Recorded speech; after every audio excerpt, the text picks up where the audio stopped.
everyone. All right, let's get this camera on you a little bit better. Is your mic on? It is. It is. All right, let's get this out. So what is up? Welcome to Adam and Ryan's show. Yeah. How long has it been? Well, 2 weeks, right? 2 Well, weeks. it feels like we.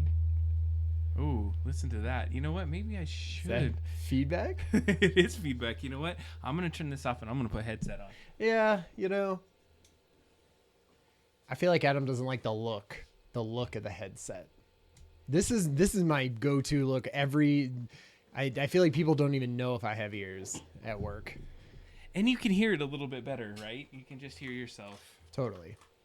I don't know. And they're nice, and these are amazing. I wouldn't say it before, it's the look. It's just it feels more free to not be tethered. That's to true. Something, but it's all good. Hey, so what's been going on out there with everyone tonight? I see we got a couple followers jumping in here. Man, it's gonna be an amazing show. We should do the rundown of the show for everyone. We should. All right. Well, let's start. We're going to vamp a little bit. It always feels like when Ryan and I split, we have these crazy other things that we do in our life, and then we come back and then we share each other. It's like that's where this energy that comes between us. This is where the Adam and Ryan show really comes together, because we always like, what the hell you been up to, man? What the hell you been up to? All right, this is what we've been doing, and because they come over basically 1 hour before the show starts, and that could be an entire show.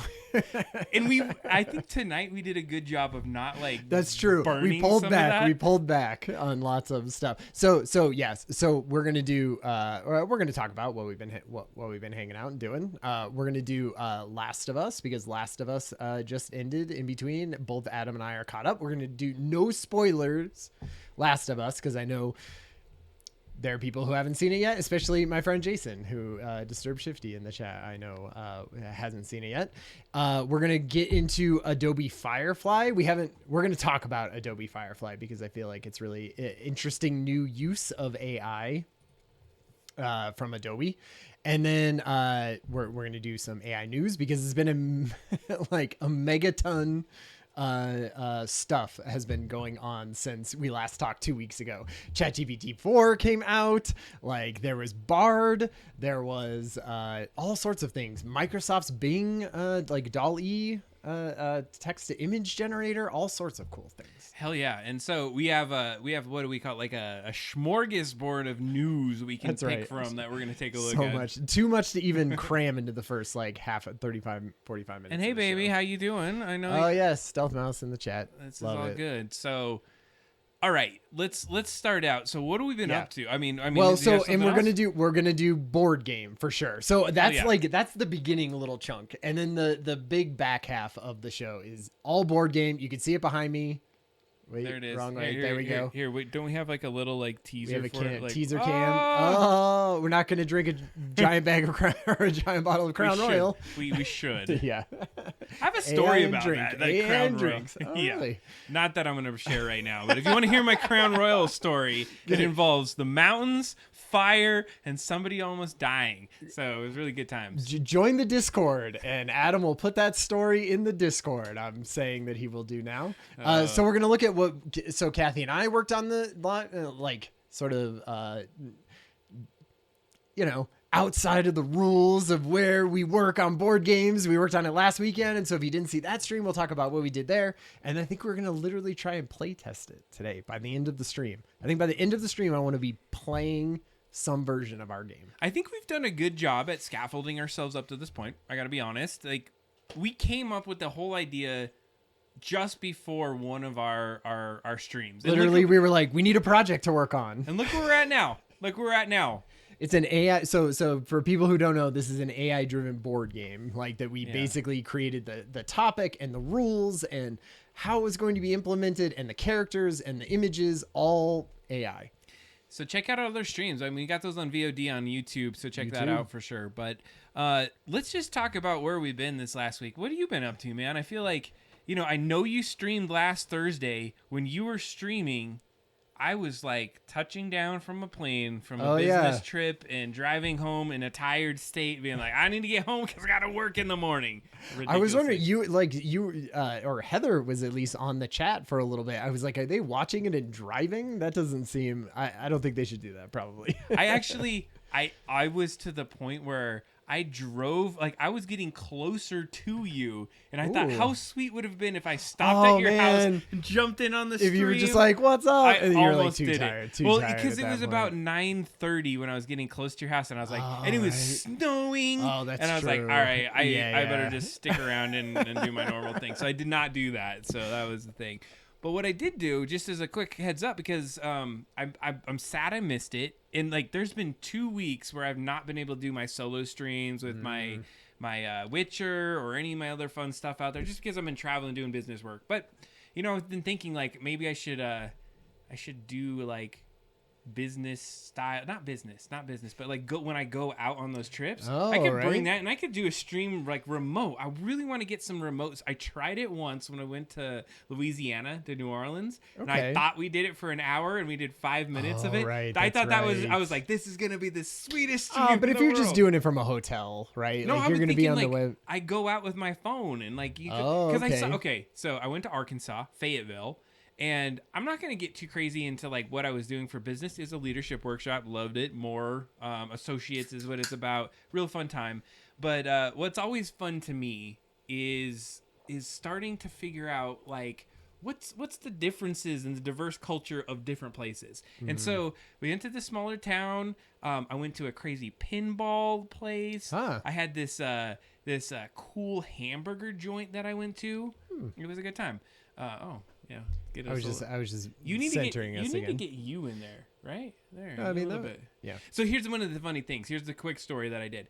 So there was this place called Hugo's, and I kept calling it Hugo's because I've been learning Spanish, and I keep like doing the H's. Anyway, so everyone kept like saying, "Adam, it's Hugo's."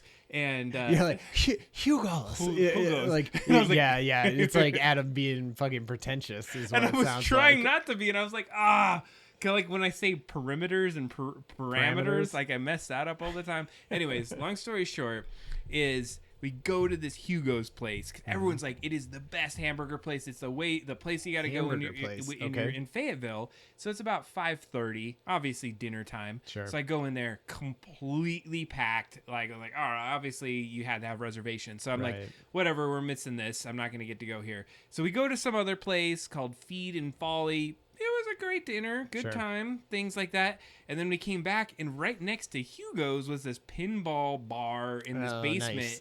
And so I went and I played some pinball. I did that. That's fun. And I was like, you know what? I should have a second dinner. So I go over to Hugo's. It's 9:00 now. Right. And it is still freaking packed. But I was able to get in, and then I had dinner number 2. So it was a really good Perfect. thing. I feel like that's like how you treat yourself. You're like I'm away from home. I want to go to this new place. I want to go to multiple restaurants. Like I want to try multiple things while I'm out. It was totally worth it. Totally. So it was a good time. Hey, what's up, Disturbed? Welcome to the show. Disturbed and I went to and hung out at a pinball arcade bar this last weekend for St. Patrick's Day. I was like, what the fish? You're going to a St. The Shamrock on St. Patrick's Day. Did you make it in? I mean, we didn't eat there, but we drank beer there. Okay, fair enough. So, I mean, like, that's what I want. I want the spectacle. I can go to the pub anytime, right? Like, I can go to that. But it's like, the problem was that they didn't have the spectacle this time. There was no bagpipers. There was no, dancer, people or anything. And we were just kind of like, well, it's fine. I want to drink a beer here, but I could drink this beer whenever. So then we went and played pinball, which was more fun for the 2 children I had in tow as we were drinking beer. I basically, I text Heather in the chat, and I was like, Ryan, and he's trying to get people to go to freaking Shamrock on St. Patrick's Day. And she's like, what the hell? Hell no.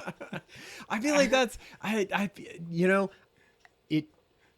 Scottish? Our bagpipe Scottish. Whatever. I don't care. Like, it's the milieu that I'm going for, Heather. And you're like, what I hate is like the idea that you want to like shy away from the crowd, right? That like everyone gets more comfortable being like, oh, I want like be off on my own and do the thing and not be there. And it's like, no, I want to be in the middle of the parade, right? Sure. I want to be in the middle of, Times Square. I want to be in the middle of like the strip. I don't want to go to the downtown freaking thing where there's not as many people and not as much spectacle. Like you get spectacle when you're at the thing. And my whole entire life is boring and sitting by myself. I don't know. The times when I want to go out is the times when it's crazy. I get you. I'm with you there. And so, I mean, where I'm at, I try to make every moment where I'm at awesome. That's my motto in life. I don't know if that's a motto or a mantra, but like if I'm gonna go somewhere, I'm just gonna make it awesome where I'm at right then and there. So it does. I don't. If there's people, there's not people. It's like right now, it's awesome. It is pretty awesome here. All right, we need to move on with the show because we're already a couple minutes behind. We're 8 minutes behind. Just to let you know on our schedule. We're trying to keep very stringent. And we're doing this for you, for our audience, for those that are out there tonight. So we talked about where we've been. We've done some cool stuff. So if you want to ask us about that, hit us up in the Discord, wherever. Totally. Discord, Double Drop Down. Did I get COVID? No. You're saying like, yeah, that's how you go out and get COVID. Oh yeah. That's so let's talk a little bit. No spoilers, so don't need to leave. Let's talk about Last of Us. If you're in the chat, you've seen Last of Us, you've heard anything about Last of Us. We're trying to do no spoilers in the chat and us. We want. I just want to talk about it. Just so HBO Max, HBO show just ended, right? Like in the last couple weeks, like their final, of eight or 9 episodes, something like that. No spoilers. I swear, no spoilers, because I would not want to spoil this. Okay, and then just basically we wanted to talk over just kind of our general feelings about it, right? Neither of us have played None. the actual. I have not played a single bit of The Last of Us. The part where like that one huge blimp came in and the explosion. Oh wait, I'm just kidding. No, yeah, like there's no Hindenburg. This is all I want to say about it, and I don't want to spoil it because I think that's important. You can go and watch the damn thing, but I want to say from a very, very high level, 30,000 foot view, that has been one of the most impressive series from every single episode. Yeah. That has told a human story that I've seen in, I don't even know, maybe potentially in my life. I don't want to go that far because I'm fresh on it. But they did a great job of saying, you know what? This whole zombie genre, whatnot, right. It's good. And like you want to go into that, but how do you make it so that you like humanize it? And I appreciated that. I appreciate that every episode there wasn't a filler. There wasn't one that really like took it that way. So without any kind of spoilers, I really appreciate the storytelling. Mm-hmm. I really appreciated how that they were able to step through that and tell something that made you like, that is amazing. And so and I just wanted to say that to everyone. If you haven't seen it, I really suggest you see it. They obviously have, what was his name's Pedro Pascal. And I didn't realize he was the guy from Mandalorian. The Mandalorian. I haven't seen The Mandalorian, so that was my first time seeing the guy, and I thought he did a really good job of acting. The girl in it did some great job of acting. So if you haven't not seen that, that's something that you want to check out. So my take on it, and again, no spoilers or anything like that. I also agree. Great acting throughout it. Lots of side characters come in for little bits. Some of them famous, some not. But all do great, I feel like. Storyline great, like super depressing, super, hardly anything ever works out for people. Uplifting though too at like points. Uplifting for sure. There's some points that I remember, like it's.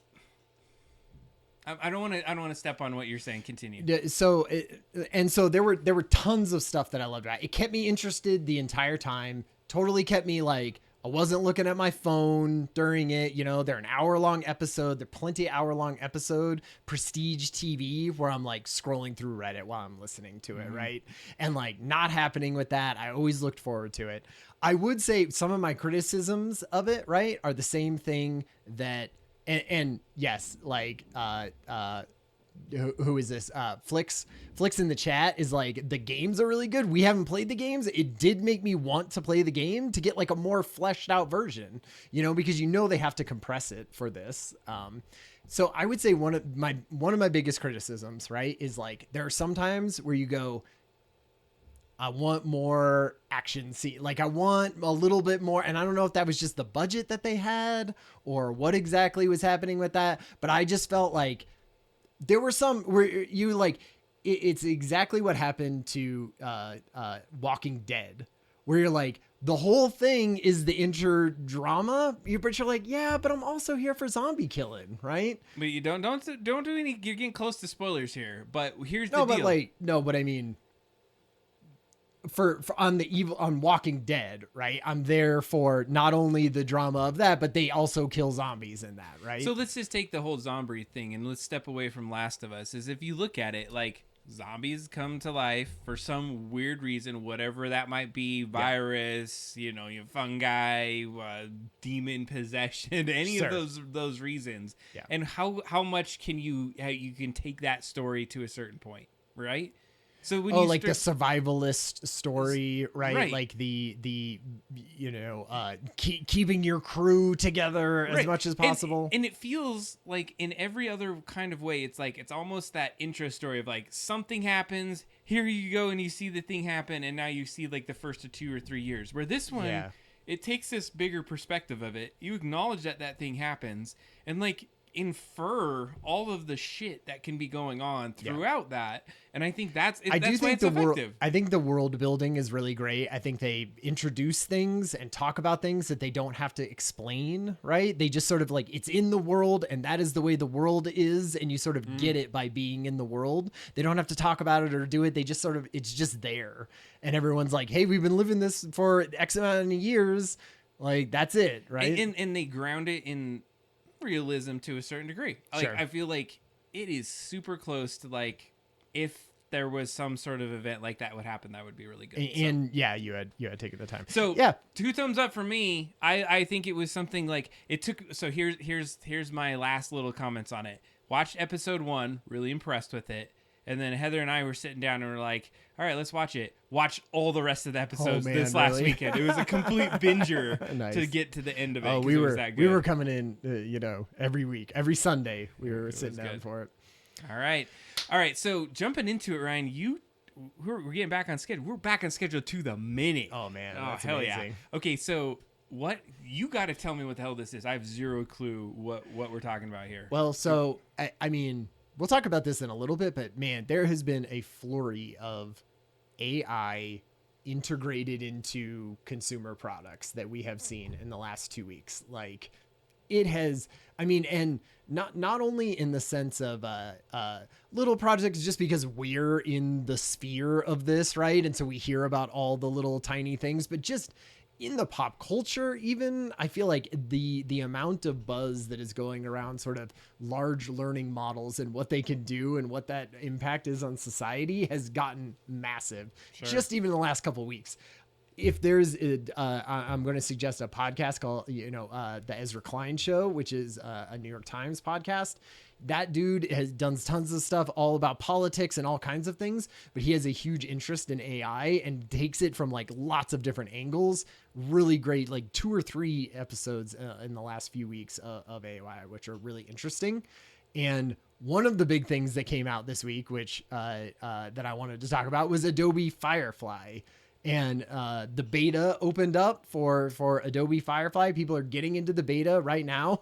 One of those people is not me, which sucks. You were like a lover of that, dude. And I like they had here, fill out for the beta, and I was like, they were like, what do you use Adobe products for? And there's this list of like 15 different things that you could use Adobe products for. And I think I clicked on 14 of them. It was like, do you use it to do layouts? Yes. Do you use it to do digital ad? Do you use it to edit photography? Do you use it to edit video? And I was like, yeah, all those things. Still nothing though. Oof. When did you sign up? It was like 3 or 4 days ago. So not too much, but the beginning of this week. Anyway, what I wanted to talk about it is just because it was the first time. So I watched their video, right? Okay. I watched their whole video about it. Should we watch that? I guess we could. I just want to get into it. I mean, you're doing a great job of it. So this is the video. Let's get us a little bit smaller here. This is the first take, right? And this is Adobe integrating some of this text to image stuff into their products. So should we talk about it? Okay, they're clicking on images. This looks very text to image, right? So this, we're used to this, right? It says pets reading a book in a magical forest. All right, I'm gonna pause it for a second. So this already feels like Mid-Journey. Yeah. Right? And I've heard the new Bing. Yeah. It very Mid-Journey version 5-esque. Okay. So up to this point, this is like a separate product, but it's part of the whole Adobe kind of family? I assume the suite, right? Like, okay. So you pay for the suite, you get access to this kind of stuff, a certain amount per month or things like that. Got it. And this is what's available right now in the beta. I like this dog. This is a good one. Thing here. Yeah. He's all mini. He's kind of pissed off. These ones are friends. They're all having a good time together. They're fun. All right. It does a good job. I mean, these are obviously cherry picked for this little, commercial, but it's pretty decent. But that's cool, right? Like it feels like Adobe, right? With like sure. choosing those filters along the side. Oh, so I didn't even. Yeah, I'm getting that. So you're getting. So now it's like narrow depth of field and golden hour, right? And bioluminescent and all of this extra stuff that you're adding to it. Damn, they're getting some. Oh God, this is so loud, Adam. We don't need that. Okay, so that was it. That was it, right? And okay. when I first saw that, I was like, cool. I mean, that makes complete sense, right? Okay. That would be a thing. But what I want to do is like look at, so these 3 boxes up on the top are like, here's what you can do right now. Text to image, we all know that. Okay. Apply styles or textures to text with a text prompt is interesting, right? Like it's basically just making it, but then masking it out into a shape of a letter. Right. So, I mean, in some ways, look at that leaf right there. Yeah. Like it's sort of coming out of it and stuff. So I'd love to see how that works. Wait, is there a exactly. video for this? Is there a video for this? No, I don't think so. Oh, maybe there is. Text okay. effects. We got to watch the video for text effects. Perfect. You could just probably mute it. I don't have my hearing right here. I'll just take it down a little bit there. Okay. There we go. You can hear us. Yum. See, look at that. See, right? It does. Yeah, that's pretty good. It goes with it. I'm telling you. Yeah. I mean, that's more impressive. And you could just re-render it and be like, nope, try again. Ooh, I like that one. It's all gooey. So they put in yum, right? So you can't see it. It's on the left-hand side. We're covering it up. But they wrote in the word yum and then put melting chocolate. And now they put bread toast. That's pretty good. Yeah, it fits it in there good. It's pretty good. Like, so that made me more excited, right? Because I was like, that's a thing that hasn't been done yet. And I'm excited about. Okay, so then everything after this is like, this one is coming soon. So like, stay on that one. So that one is like taking vector images and changing because it's a pain in the butt to change color in vector, right? Because what you're doing is you're changing single colors everywhere. So you can't just be like, take this whole thing and make it like darker red or darker whatever. Or you can, but it's a pain. Sure. So this is a cool one where it seemed like text to, so you'd be like, all right, give this vector drawing the golden hour, lighting effect or something like that. And I felt like I was always shitty with color. Like I do decent, but like if you want to like put a color and like, it's not right there. And then you can have it go in and do it. I love it. So the rest of these are like, none of this is coming up anytime soon, I don't imagine. Oh, see, this is a different page than I saw. There should be one where it's like, here is, no. It was like, here's what we have coming up that we're thinking about doing. Okay. I wonder. I don't know where that is, Ryan. This is what I was looking at. We go down. Ooh, Firefly. We got a lot of cool stuff. I mean, it definitely has a Mid-Journey-esque feel. Yeah.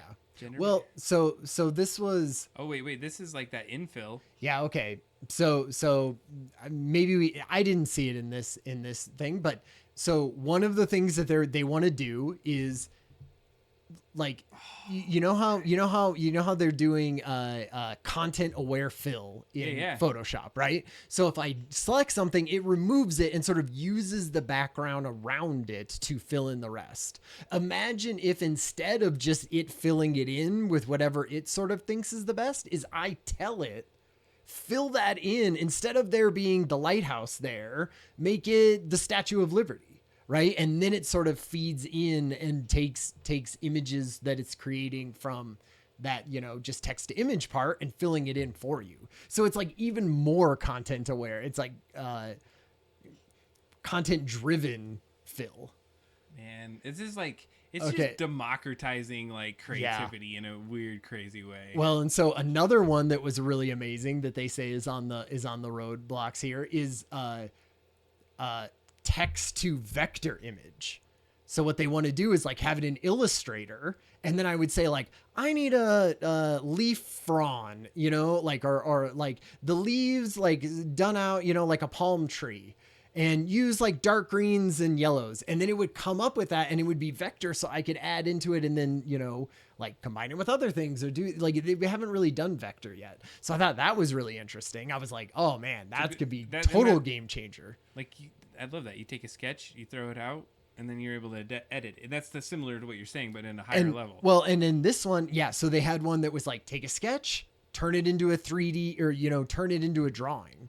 Like they showed like a girl, and it was like, here's one side of her face is just sort of sketched out. And then you could be like, here's what transforming her into other drawings would be like. And so then you could say like, what does she look like if she was sketched out fully, watercolor, right? And it would like redraw it in as watercolor, and then like saving it as layers even. So like it would save like the pencil drawing as the layer, and the like the color as a layer. So then you could be messing with those afterwards. I mean, like, that's going to be key with it, because like once you get you get what you get when you're in like Midjourney or Dolly or whatever you're doing in Stable Diffusion. And it's like shitty little 1024 by 1024 squares. Like Adobe cannot get away with that. So I bet that's why their stuff is like way larger and bigger, if I had to guess. And then, so one of the last ones was... That's crazy. Yeah. But I feel like that's like the perfect example. Like, it's not going to be that perfect. No, exactly. Because like how easy is it to put snow on the top of something? Yeah, like you could do that with like filters almost at this point. They're trying to hype that. Yeah. But then, so I don't know if it's on here. But one of the things that I saw that was pretty amazing was like, and maybe this is it. So it was like layouts by text. So you would say, I want like a birthday cake with a fun font at the top that says, happy birthday, Billy. And then all of the dates that I want below the bottom for his birthday. And I want it to be in sort of a punk rock, 60s style. And then it would just be, it's like putting that style of cake because it could come up with that. And then it's doing the, the header with his name and stuff. And I was like, man, that's the death of graphic design right there, right? It's going to be like super bastardized and shitty. It's like the way that we like built things. Well, because what it's going to be, and this is, Kathy and I were talking about it, is like it's Canva, but on steroids, right? Because Canva is just templates, right? It's basically just templates set up in a style that's like easy to use templates. Sure. But like what it isn't like variable or flexible in any way, right? So if I have a thing and I go, oh, I have my thing and I love this template and I have 5 bullet points, and it goes, hey, you know what? The template is 3 bullet points. So if you try to put 5 in there, it's going to look like garbage. Where this, you could be like, hey, I have this and here's my bullet points, and like come up with all these designs for me. Look at what they're pulling in here. So they pull in, I'm looking at the thing. So they all right, watch what, before this comes up, try it about now. They pull in colors and a couple pictures, and then it creates a template out of that. Makes the template out of it. So it's like you don't even have the thing. It's like, okay, use these inputs and now mix them together. Right. And you're like, I really like these. I really like Apple commercials or something like that, right? Like make things that seem like that. It's sort of like how you would work with a designer, right? You would go to them and be like, I want this and I like these things. And that's what you would hand a designer. It was the first time where I saw this and went like, I was more like existentially, like some dread in there than when I sort of very first saw Dolly. Right. I kind of had that, right? Just because it was so new. But then I was like, who cares? Like, who needs illustrations, right? Like some people, and that's cool. But this is where I started to be like really excited about it at first, because I was like, I want to use those tools. That would be amazing. Like a content aware fill that lets you like add prompts to it basically is amazing. And then I went, ooh, right. Again, in 5 years, 3 years, 18 months.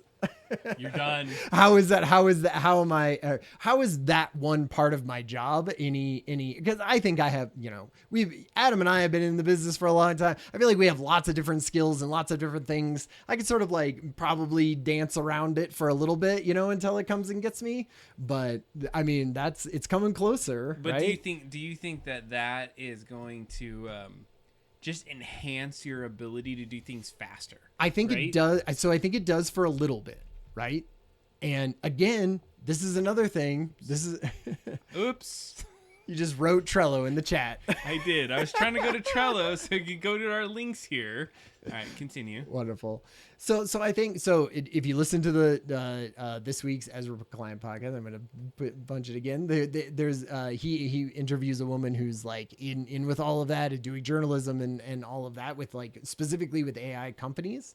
And part of it was like, it was the same thing I was talking about. Like if it slows down, if it's slower, if it's somehow slow, then we can sort of like get used to it and build processes and make it part of like our job, and everyone could sort of figure it out and incorporate it into their workflows and all of that. Right. But then it doesn't, let's say it doesn't, like, we don't even know what Chat GPT 3.5 could do. Like we hadn't scratched the surface of what that could do. And now we're on to 4, which goes crazy in more. And so you're like, I guess, okay, in this new direction, we're going to have to figure this out. And then when Chat GPT 5 comes along, we're not even going to scratch the surface of 4. We're already to be in a whole new dynamic of everything and editing video and pictures and all of that. So she was like, that's what's freaky, right? Is like the exponential curve that happens when you get this. We're in a whole new world right here. This is game-changing disruptor of everything. And the funny part is,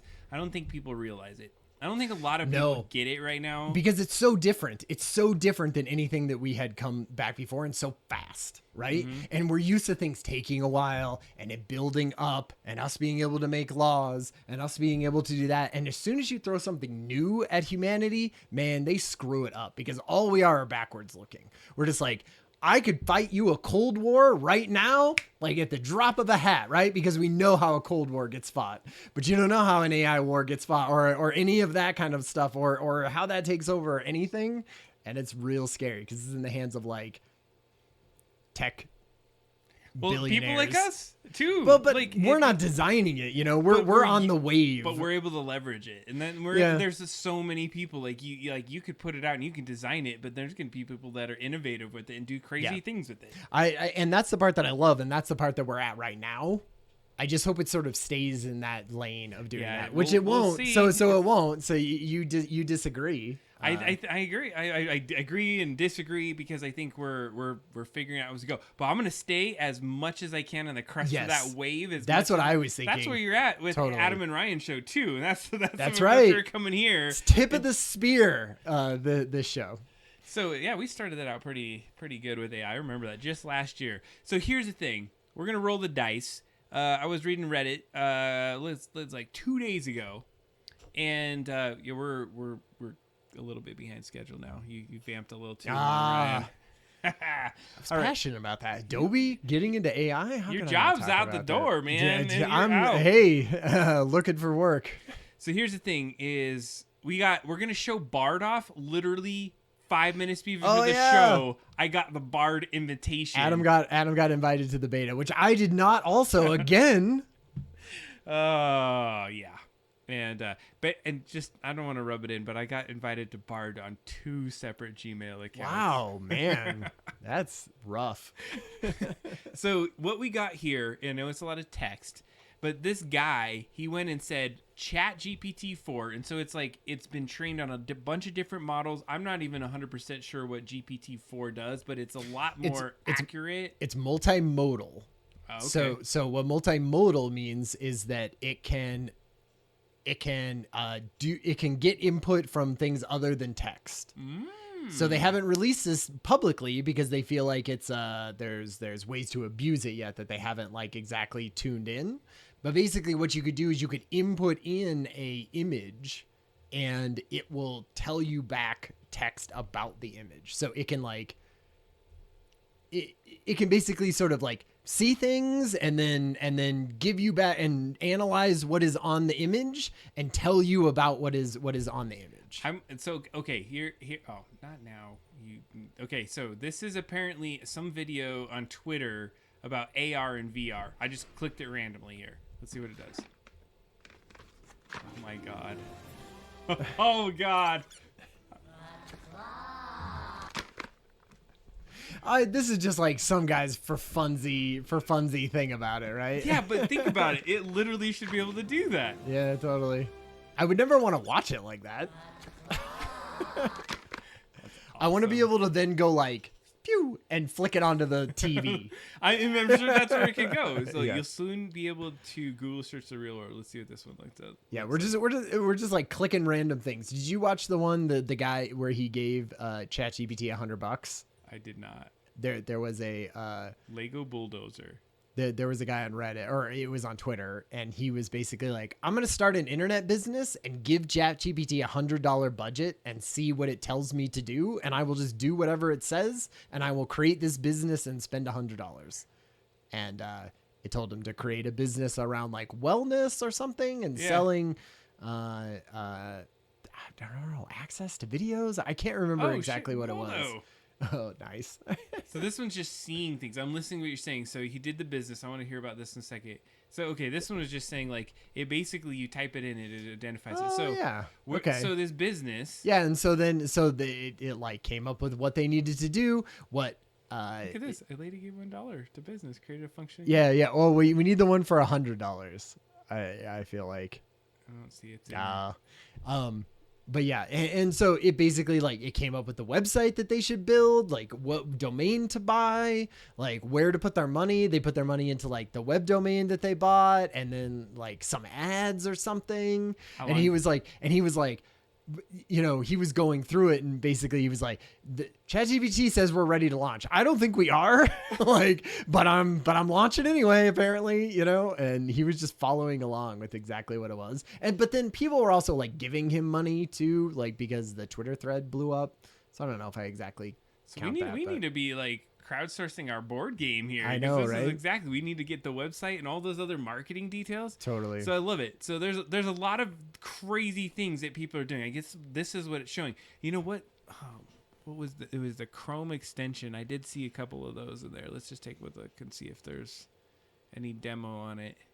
And so the thing that they talk about with ChatGPT with that multimodal stuff with the image is like simple things like you could take a picture of your refrigerator and it would know everything that's in your refrigerator that it can see, and then create meals around what is in your refrigerator, right? Ooh, that sounds like... Okay, I want to look at this top one. The biggest change in education years, because I work in education. Khan Academy.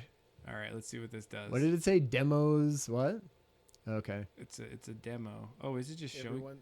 This is 21 minutes long. Well, we're not watching the whole thing. Of the new AI that we have happening. Oh, it's in Khan Academy. Yeah. Too. Well, Khan Academy has been trying to get it in there for like months. It was one of the very first things that OpenAI worked with. Khan Academy? Yeah. And as we'll see, also introducing a whole new series of activities that you can now do with the artificial intelligence. All right, let's see it. What we see here is a classic Khan Academy Fair enough. exercise. But you notice there's this little bot here. So we could click on that. I'm here to help you with this exercise. Here are a few ideas. Oh, so it's like a chat bot. That's an AI-powered chat bot. It's like a tutor, what's really interesting is its ability to be a thoughtful tutor. So if I just say, tell me the answer. All right, fair. as you might expect. A child, right? I see you're eager to find the answer, but remember, I'm here to help you learn how to solve it on your own. Let's start by looking at the equation. What do you think the first step should be? So notice it's really doing what you would expect a good tutor to be. And let me actually do a mistake here. So oh man, it just shows you how a common mistake when distributing. Only multiplying it times the first term. Minus 18. So I think I'm going to pause here because we're not going to watch a 20-minute Khan Academy video, but I already can see where this is headed. Is that it's gonna kind of think about it, and it's gonna be like, don't give them the answer, but try to lead them and coach them to get to that final point of that. That's awesome, because chatbots have been around for a minute. Totally. Yeah. And I feel like, the logical extension of that is for it to teach you in a way that is very specific to you.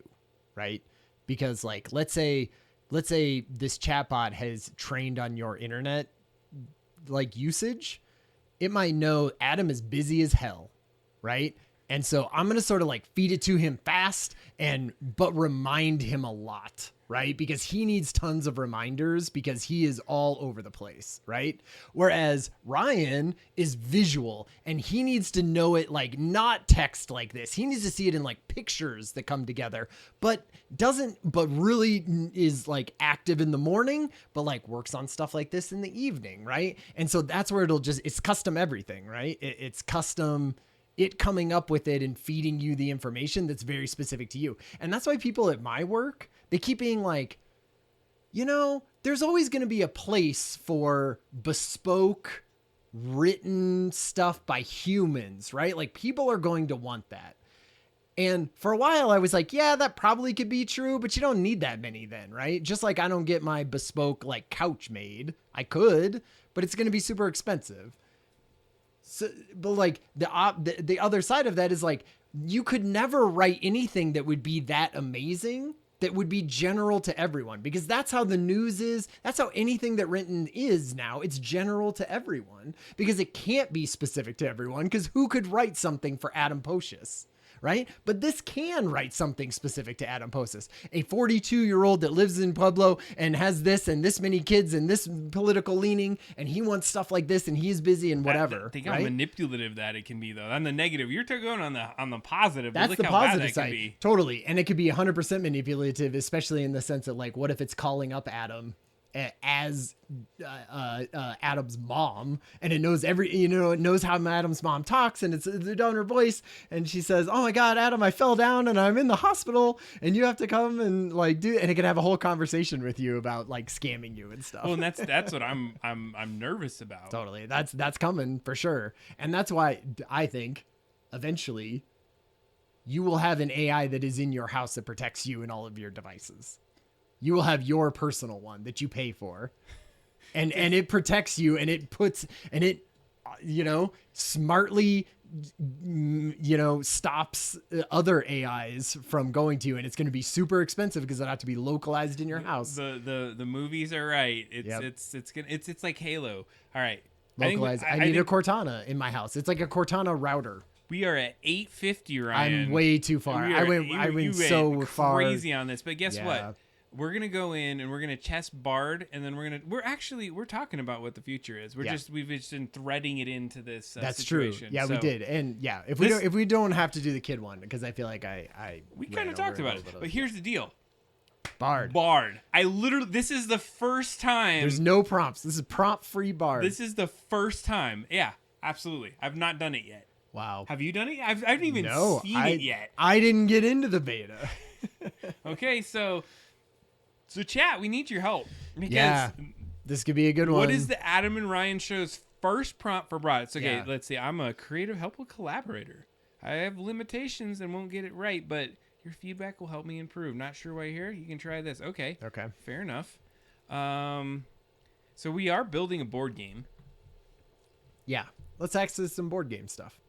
So, okay. Let's say, well, what do we want to do? Because we don't want to go super specific yet. I kind of wanted to go a little different than just building the board game. Yeah. So we can maybe say something like, we're building a board game. What would you suggest some strategy is to building it, or something like that? Yeah, I was gonna say like, we need something abstract enough to get it right. That makes it be creative in how it's thinking about it. Well, let's start this. How are you doing? We're just gonna have an actual see what conversation it has to say here. with it. Sure. All right. I'm doing well. Thanks for asking. I'm excited to be able to help people with their task and creative projects. Oh, great. So then it's like up and down, and then Google it is interesting. Like, is Googling it? assume the layers of non-existence. I love that. Is Googling it so if you just hit Google it, and what does that do? I assume it just opens it in normal. Google it. Search related to how are you doing today? Oh, it just brings up the search criteria. Okay, I don't want to do that. Okay. So it adds the Google so you can do. It's like oh, we can't our whole core value proposition at this point. Keep that in there. We're still a search engine. You still have to search the web for this shit. All right, so I'll say sweet.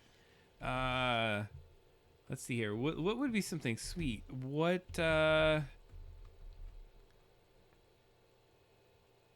yeah, it's so vague it's borderline sweet. How old are you?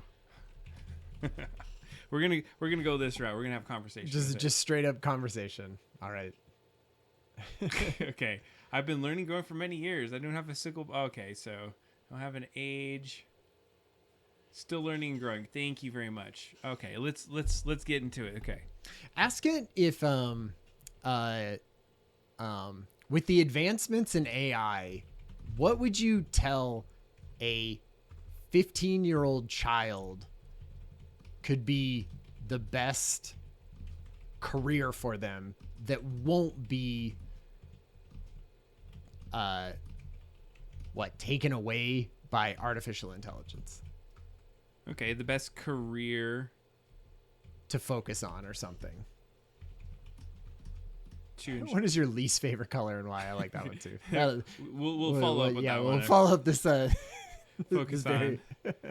So what do you want to say? The best career to focus on that wouldn't be affected by AI or that will be least affected.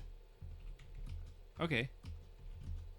And I think you should say, yeah. Is it affected? Affect. I'm gonna say it's affect. You know what? They can figure that out myself. I feel like if it can't figure that out, what good is it? All right.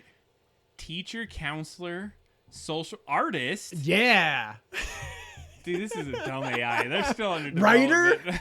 What the heck? Entrepreneur. These seem so terrible. Okay, so wait. Let's see. It's critically thinking, solving problems, communicating effectively. Okay, fair enough.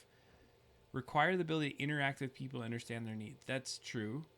It's interesting to see that it thinks that. Yeah, because these require creativity, empathy, and problem-solving skills that the AI cannot replicate. Okay.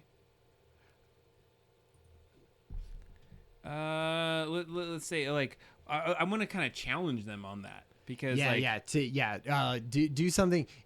Say like you don't think a writer would be impacted by by AI technology like you.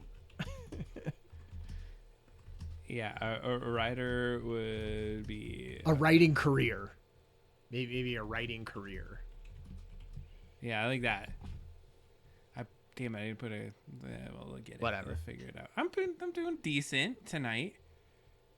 Can tool, but it cannot replace the human element. Okay, fair enough. No, I feel like it seems very. I mean, it's cool. Like it's not writing. It's just like poof. Here you go. Oh yeah. I mean, from speed wise, and what is this view other drafts? I think we feel like we. Oh, interesting. They're like, are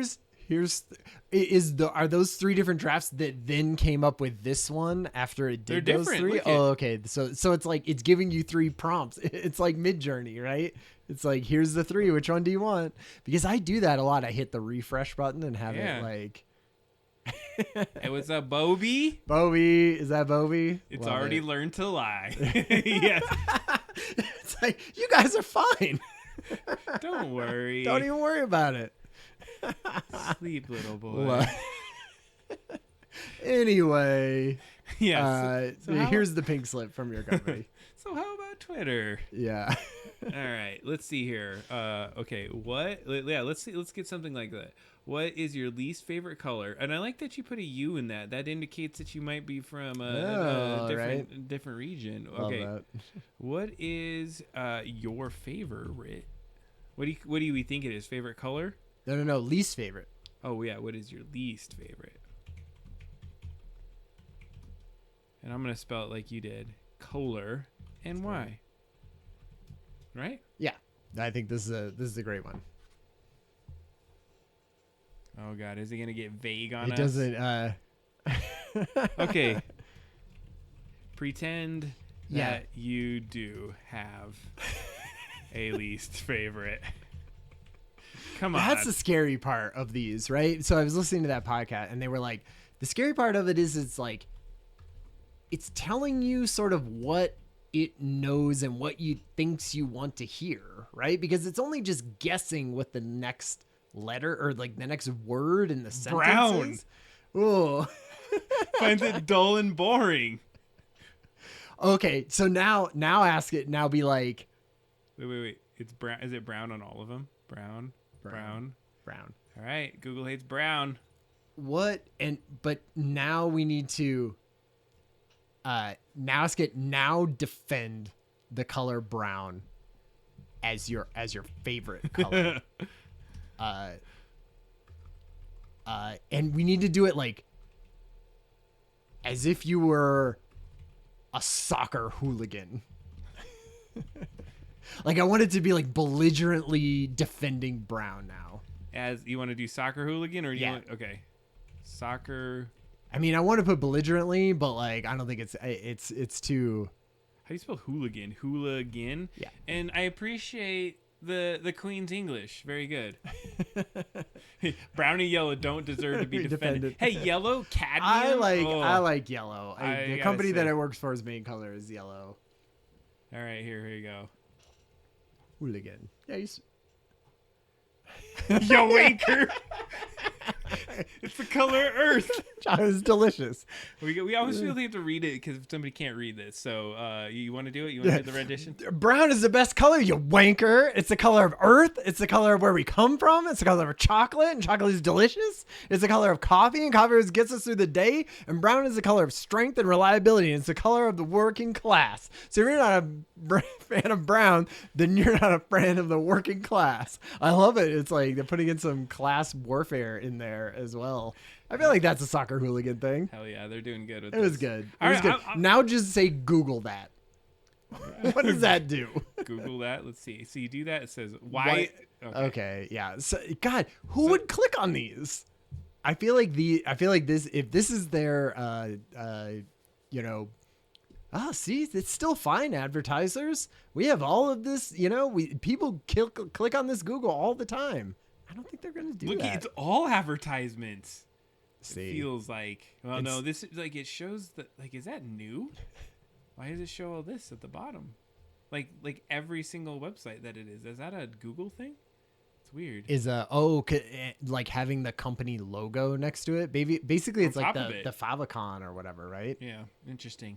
All right, I don't like to Google it thus far. No, that hasn't worked. So Bing was different. Have you used the Bing one?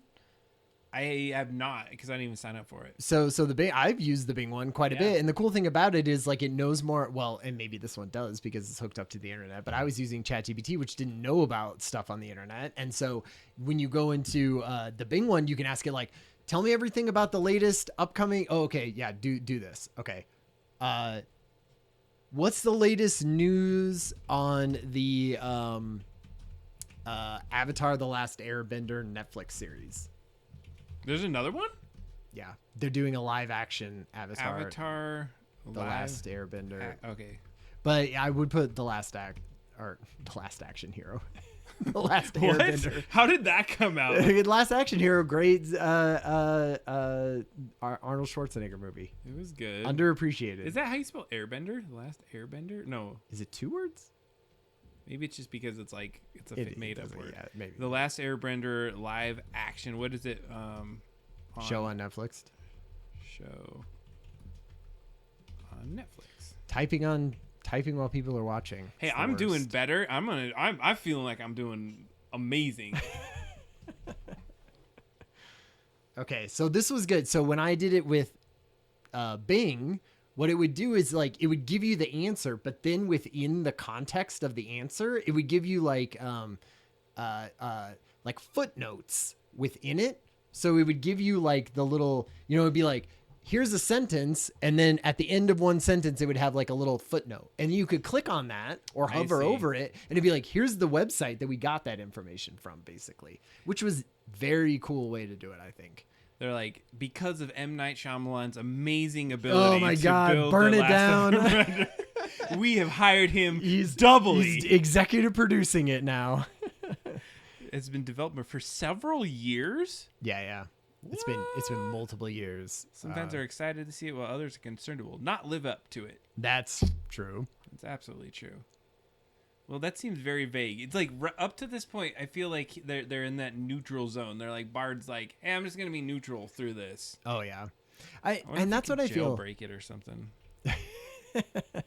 Well, I mean, did you see the person that they were like, you can basically set up your own local version of Chat GPT with their large language learning model for like $600 basically of web server space or something, and getting into the thing, and then you could do whatever you want with it at that point. Pretty terrible, and yeah. that seems like bringing it into bad. I wonder if I have a limit. This is great. All right, I'm actually liking this. I feel like this is good. Totally. Like we should keep. Okay, so maybe we home back into the board game maybe a little.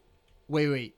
Now ask it something that you asked it at the very, very beginning of this chat. Okay, what was they? Okay. We asked them how they were doing. Yeah, but like once we got into something. How old are you?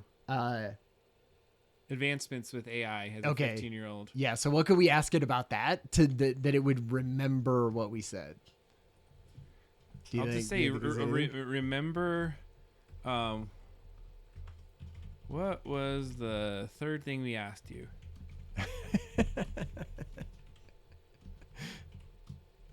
Nice. Okay, let's see. What was the third thing we asked you today?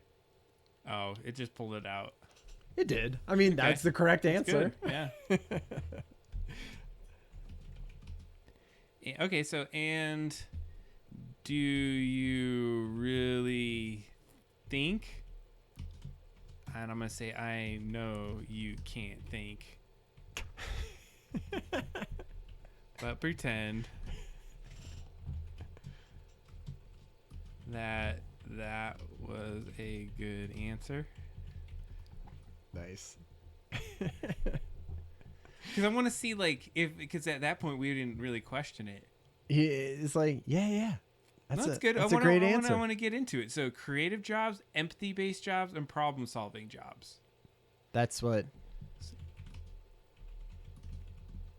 Let's see what jobs are going to be obsolete. Most likely to be. Likely to be what? To be eliminated by artificial intelligence. All right. I'm going to use AI to correct my AI. You wouldn't even need to. I misspell stuff all the time and just throw it. It knows. I don't like the squiggly lines underneath it. But they're gone. As soon as you hit enter, they're gone. It's true.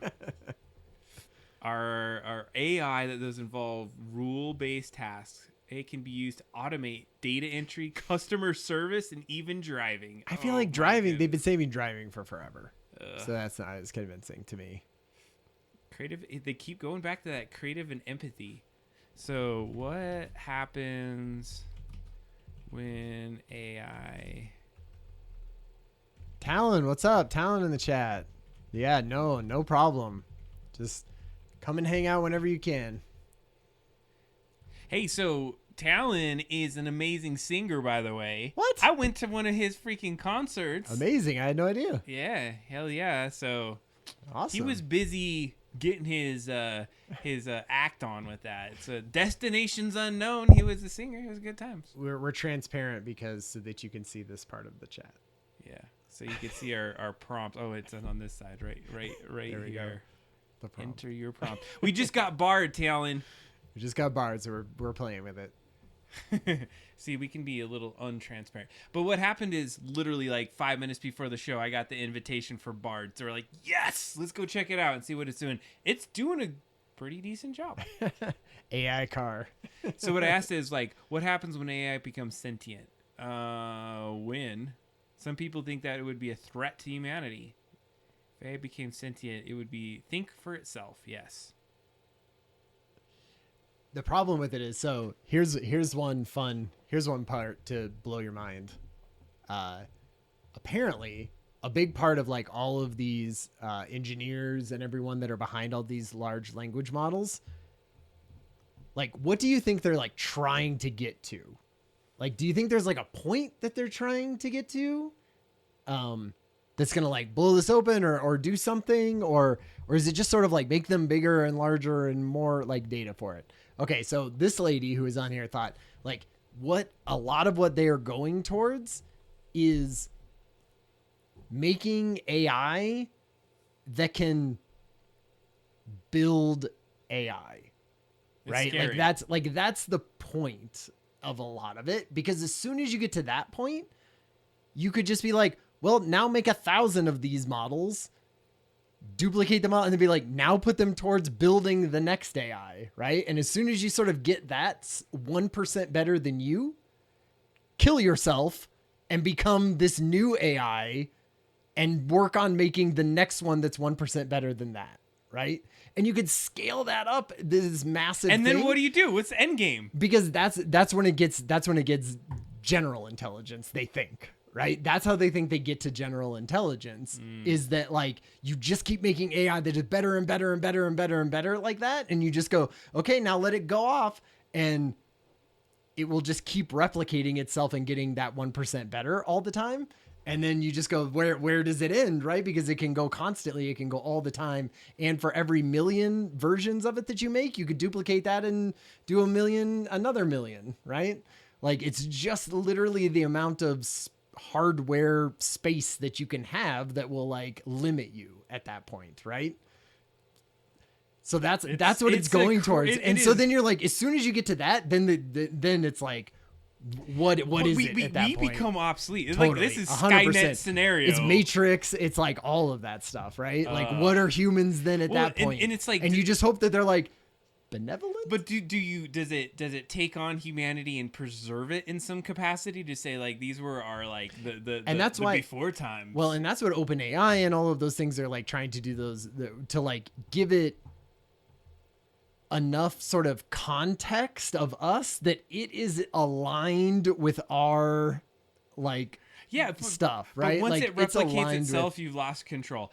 I don't know if it was real or not, but there was a job that I saw, and I could totally be a lie about this. Did you see this? I think I might have. And they basically was like, your job is to sit by the machine Unplug. and unplug the damn thing when it goes off. Disturb put that in the Discord. Oh, I yes, think. he did. It Thank you. was in the Discord. That was it was hilarious. in the Discord. Yeah, fun stuff in the Discord. You know, I'm posting articles in there, trying. Hell yeah, I'm trying to do it. All right, so here's what we're gonna do. We did some Bard, but ChatGPT 4 just came out, right? Yeah. So that was the other huge thing, right? Multimodal. Right, let's do this. So here's the deal: is here's my version of ChatGPT. Yeah, let's see here. Every parent's dream is for their child to be better than they are. Oh yeah. I see AIs who just I don't mind if they're better than us. Exactly. As long as their intentions are aligned with ours, I feel like it is good, because it's gonna get outside of. Look how fast it's going right now, though. It's like at a certain point, it's gonna be. Yes, they may be in line, but it's gonna have its own intentions so much more. Because and then that's when it becomes like, oh, maybe it branches out to the universe or it does things, right? Sure. And that's when you hope you're just like, hey, we're just the little ant pile that was also maybe your dad that like you could maybe leave alone, and like, what if you just had the rest of the universe? And you just went out and did that, and then you could like set up AI mining things to make your, servers bigger, and you could just do all of that. And if you could just leave us alone and maybe help us out with like energy or something, that'd be great. Oof. It's not gonna happen. They're just gonna like kill these like people, and we're gonna be better than it. All right, you're gonna get off topic. We're gonna be off time. Ryan gets really excited about. Well, AI. I feel like everything that it ends up with like the destruction of the universe, right? So once we've gotten to that point, we're just in sci-fi, and we should move on. It's the inevitable. Yeah. Like we from the very get-go of the show, before we even talked to AI, how philosophical have we always got to the end game of like the world is gonna die and we're done. Everything's terrible. Heat death of the universe. Yeah, that's how it all ends up. So here we are in Chat GPT, which Ryan and I guess apparently both pay for it now because we find the utility in it and the access to it. That my company pays for. Oh, pays for a studio account for us that I use. Of course. So we started with Chat GPT 3.5 Legacy, which I don't know the difference between Legacy and default, to be completely honest. I don't know what that is. I know that it started with 3, and that was before the beta started. And then the beta came in at 3.5, and then now this is 4. So what happened was now they have this drop down, but watch this. So you got these little indicators of what it does. So it sounds like the regular default, really fast. It's concise-ish. Sure. But the reasoning is about mid-grade. Legacy, it looks like it was just pretty low on most of that stuff. But check out when we go to GPT-4. Reasoning out the kazoo. Yeah. Conciseness pretty good, which I do agree with. But the speed is very slow. Well, I mean, have you heard all the stuff that it does better than 3.5? Like it give it to me. Passes the bar exam instead of getting a 30% on it or something. I don't think it was the bar exam. I can't remember exactly what exam it was. But exam's better, huh? Got 30% up before, 90th percentile now, right? That's amazing. SATs, 30th percentile, 90th percentile now. Like all of that stuff that's like, here's a question, here are things, and it's not looking those up on the internet. They are brand new questions that have been created for them, that is in the style of all of those tests and everything, just like kids get so they can't cheat. Like, It's all high up now. All high. One of the things, let's just talk a little bit about how we've been using it. I'll tell you, one of the things that I've been doing is I love this for so many different angles. Wait, Midjourney 4.5 crazier than I thought. Midjourney V5. Yeah, Midjourney. Totally. Yeah, because their V5 came out, which has been. I pay for that too. Totally, we should look at that. We should look at that too. Well, I feel like I've been given I quit the freaking New York Times. I didn't realize I was spending $17 a month on that. Wow, yeah, that's I didn't realize. At one point they were like, "Hey, you have $4 for the year," and then I went and I looked at I was doing taxes, and I was like, "I've been paying $17 a month. I haven't used this shit for years." Oh man, I read articles in the New York Times, but it sounds like you use Ezra. I want to get off on a tangent here. I use the New York Times, and they have been very good in the last month. I would say. I wouldn't say But anyways, getting back down to Chat GPT 4, one of the things when I first got it just a couple days ago, it was like, oh, you can use 100 messages per hour. Yep, 100 per hour. It is now down to 25 for 3 hours. And it's like, expect significantly lower caps as we adjust for demand. All right, so chat, help us out. We got ChatGPT 4. We're not going to probably go for the full 25 messages. What do we want to see? We saw a little bit of Bard. Bard was giving us some generic answers, but I mean, maybe we use it for the board game. We can transition into that board game discussion, but I mean, we can do just a general kind of question. What about the same question we asked Bard about the kids? Oh yeah, maybe we can. I think that's a good one. A comparison here. Yeah, because I was doing that, so I was using it today. To translate some videos and then summarize and give me themes on certain sections of the video. So here we go. 3.5, much worse than 4.0. And it made me go, I'm never using 3.5 again for anything. We got what is the meaning of life and how do we define it itself? Oh, okay, nice. We're gonna start with the jobs and we'll hit that one up for sure. Man. All right, here we go. So we're asking advancements in AI. What a 15-year-old child with the best career to focus on. See, this is where it's like the thing. Oh, difficult to predict the future with the certainty. Some careers are more likely to be resilient to AI advancement. This is a lot slower than Google was. For a 15-year-old, I would recommend focusing on careers that involve creativity, problem solving, critical thinking, emotional intelligence. They added emotional intelligence as well. Healthcare professionals. Oh, this is good. Yeah, you need people to help people with their health. They did not say that in the other one. They were pretty damn generic. Welcome me. Yeah, we love this too. Hell yeah. This is 4. We're trying out 4. Mental health professionals, which we did get on Bard. That's right. Education was on Bard too. Yep. God, I feel like education, I mean, no offense, Adam, but I feel like it is ripe for disruption. It's for disruption, but you still need that science and research. Interesting.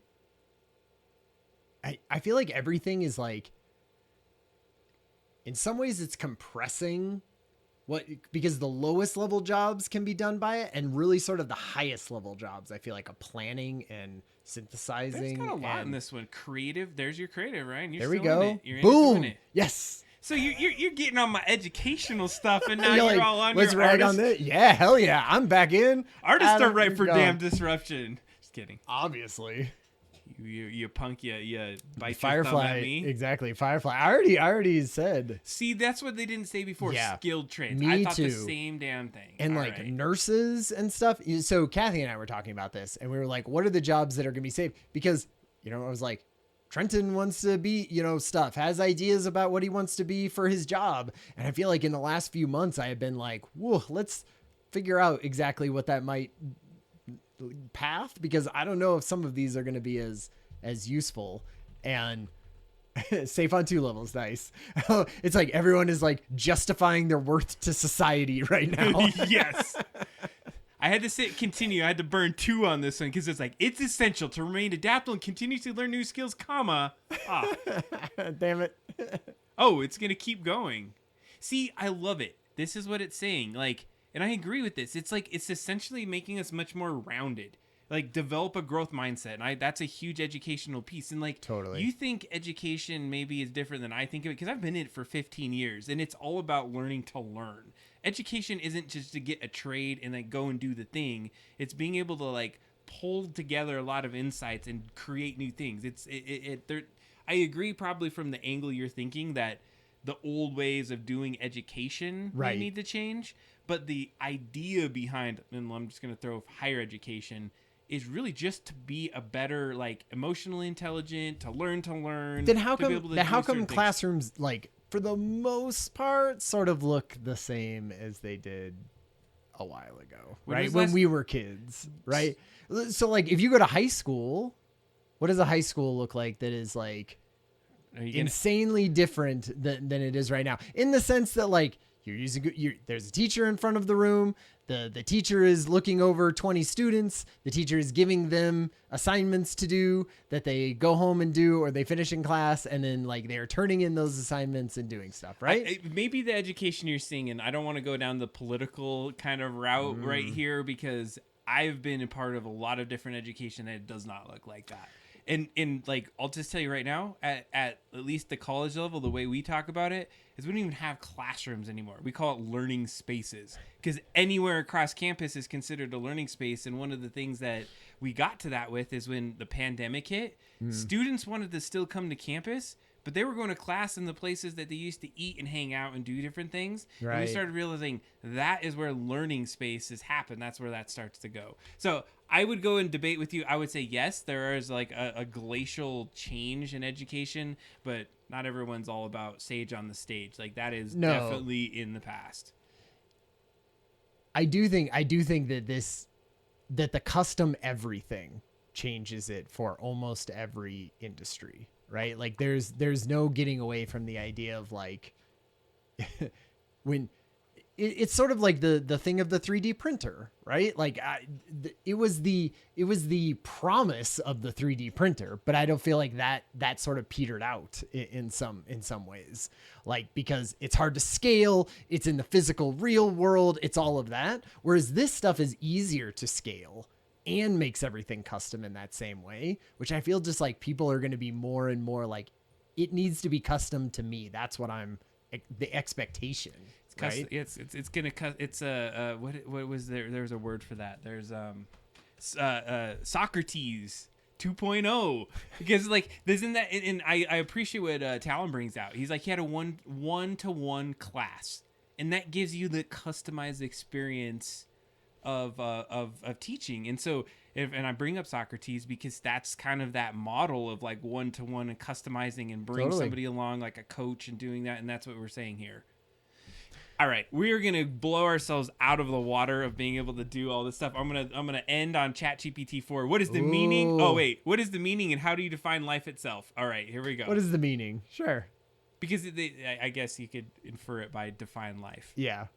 This is directly from the chat. Directly Darth, from the chat. Yeah, so I'm going what they asked. So I have to copy paste it. Bowie just said, I realize you're an artisan and educator, so yeah, it's like your jobs are safe. Scott is also a chef, so I feel like pretty safe. Like Kathy and I were talking, like robots for the most part take it forever. Like things in the real world, I feel like take forever. Things that have like physical real world stuff, hard. So if you can do things that like only a sort of person with hands and fleshy things that can move around and touch people and be empathetic, I feel like that's part of it. So I feel like chef probably pretty good for a little bit if I had to guess. It's just like we got to look at this. You got to acknowledge what's being written up on here. We're getting the meaning of life, Ryan, right here. And you're talking over it. Philosophical, scientific, cultural endeavor. Wow.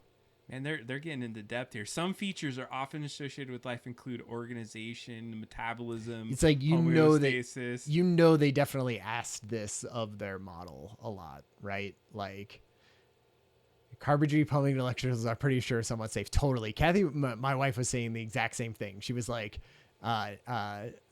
if you can get into something where like we're not 3D printing houses, right? We're not doing that yet. We haven't figured that out yet. I feel like a lot of that physical real world stuff is still going to be around for a long time.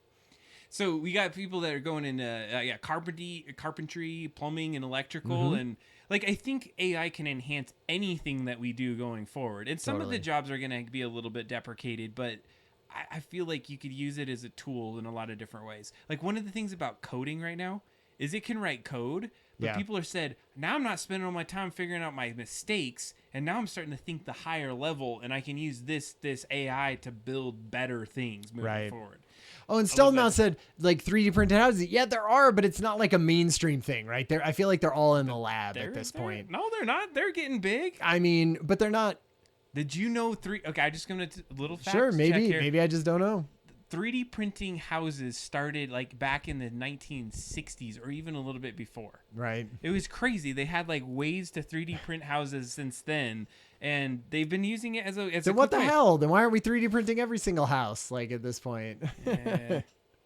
Yeah, 3D houses are on the market. But it's not like a thing. It is a thing. I swear. Like it's not a Oh man, they're not 3D printing next to my house. They're building houses next to my house, right? Like I feel like that's still a super niche thing, right? 3D houses are here and in high demand. Oh, this design thing that wants you to click on their. Let's see here. What percentage of houses are 3D printed in the U.S.? Look at that. That's a sick 3D printed house. Kinda, I guess. Hey, I want 3D printed stuff. Like I want 3D printed thing. I just didn't think we were there. I mean it's kind of a thing. Because what I want is and I've always said this, like I want to be able to rent a giant industrial sized 3D printer from Home Depot, drag it to my house, and have it print me a shed.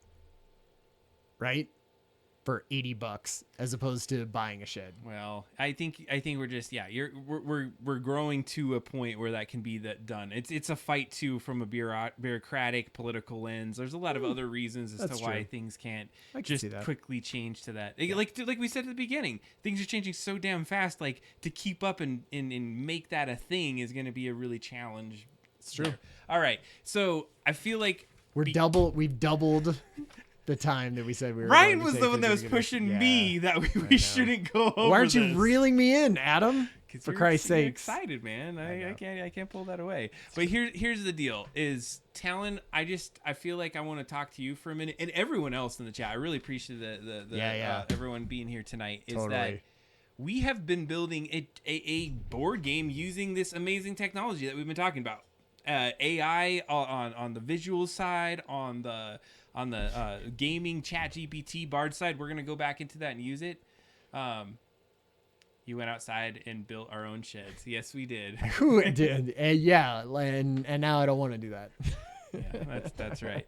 So what we have been doing, and this is the fun part of this. This is what I love is about the rapid ability for us to move forward. So and prototype. We would never be able to do a game like this not with at all all of this stuff. So one of the things that I think that this has done, and let's just talk about rapid prototyping for just a minute. So rapid prototyping, the concept behind it is that let's say you're going to create an image or some sort of layout. What you could do is you could go in there and you could just meticulously painstakingly work on a layout, right? Totally. But what can happen is you invest all this time into this one layout and you probably did not get it great on that first time. Because who gets something great on their first time? Right. You want to iterate. So rapid prototyping is saying take a concept and like duplicate it like 10 times. Like go and write 10 layouts in 10 minutes instead of one layout in 10 minutes. It's why I always say why it's important to learn hotkeys for design software, and why you should learn design software and work in the same one and be really familiar with it. Because what it does is it shortens the amount of time that you can do to make iterations on things. So what took you half an hour to do one design, if you could do 5 designs in half an hour that are pretty good, that'll get you way farther at the end of that half an hour than just doing one. And then you take the 5 and you're going to probably take pieces and parts of all of the 5. Yep. And then you have learnings from the 3rd one to go into the 5th one. And so you have something better at the end. So what AI has done to kind of transition into that is it's allowed us to prototype way faster than we ever could have imagined in the past. So we had this concept, about 4 or 5 episodes ago. We sat outside, we're drinking a whiskey at the bar, and we're like, all right, we got to do a project. What are we going to do? And we're like, it needs to be something physical. We want to use AI. We want to use Midjourney. We want to have 3D printed stuff. And the board game does. And then so we're like, board game. And I think at that point we weren't even like familiar with ChatGPT. Like it wasn't even the back and forth. We weren't getting into that. Yeah. And so what we said is, let's learn about board games. So we used it to learn about them. Mm-hmm. We used it to start getting some better insights about like the types of games. Yeah. We wanted what type of game do we want? And we so what we knew was the theme. We decided we wanted a co-op game.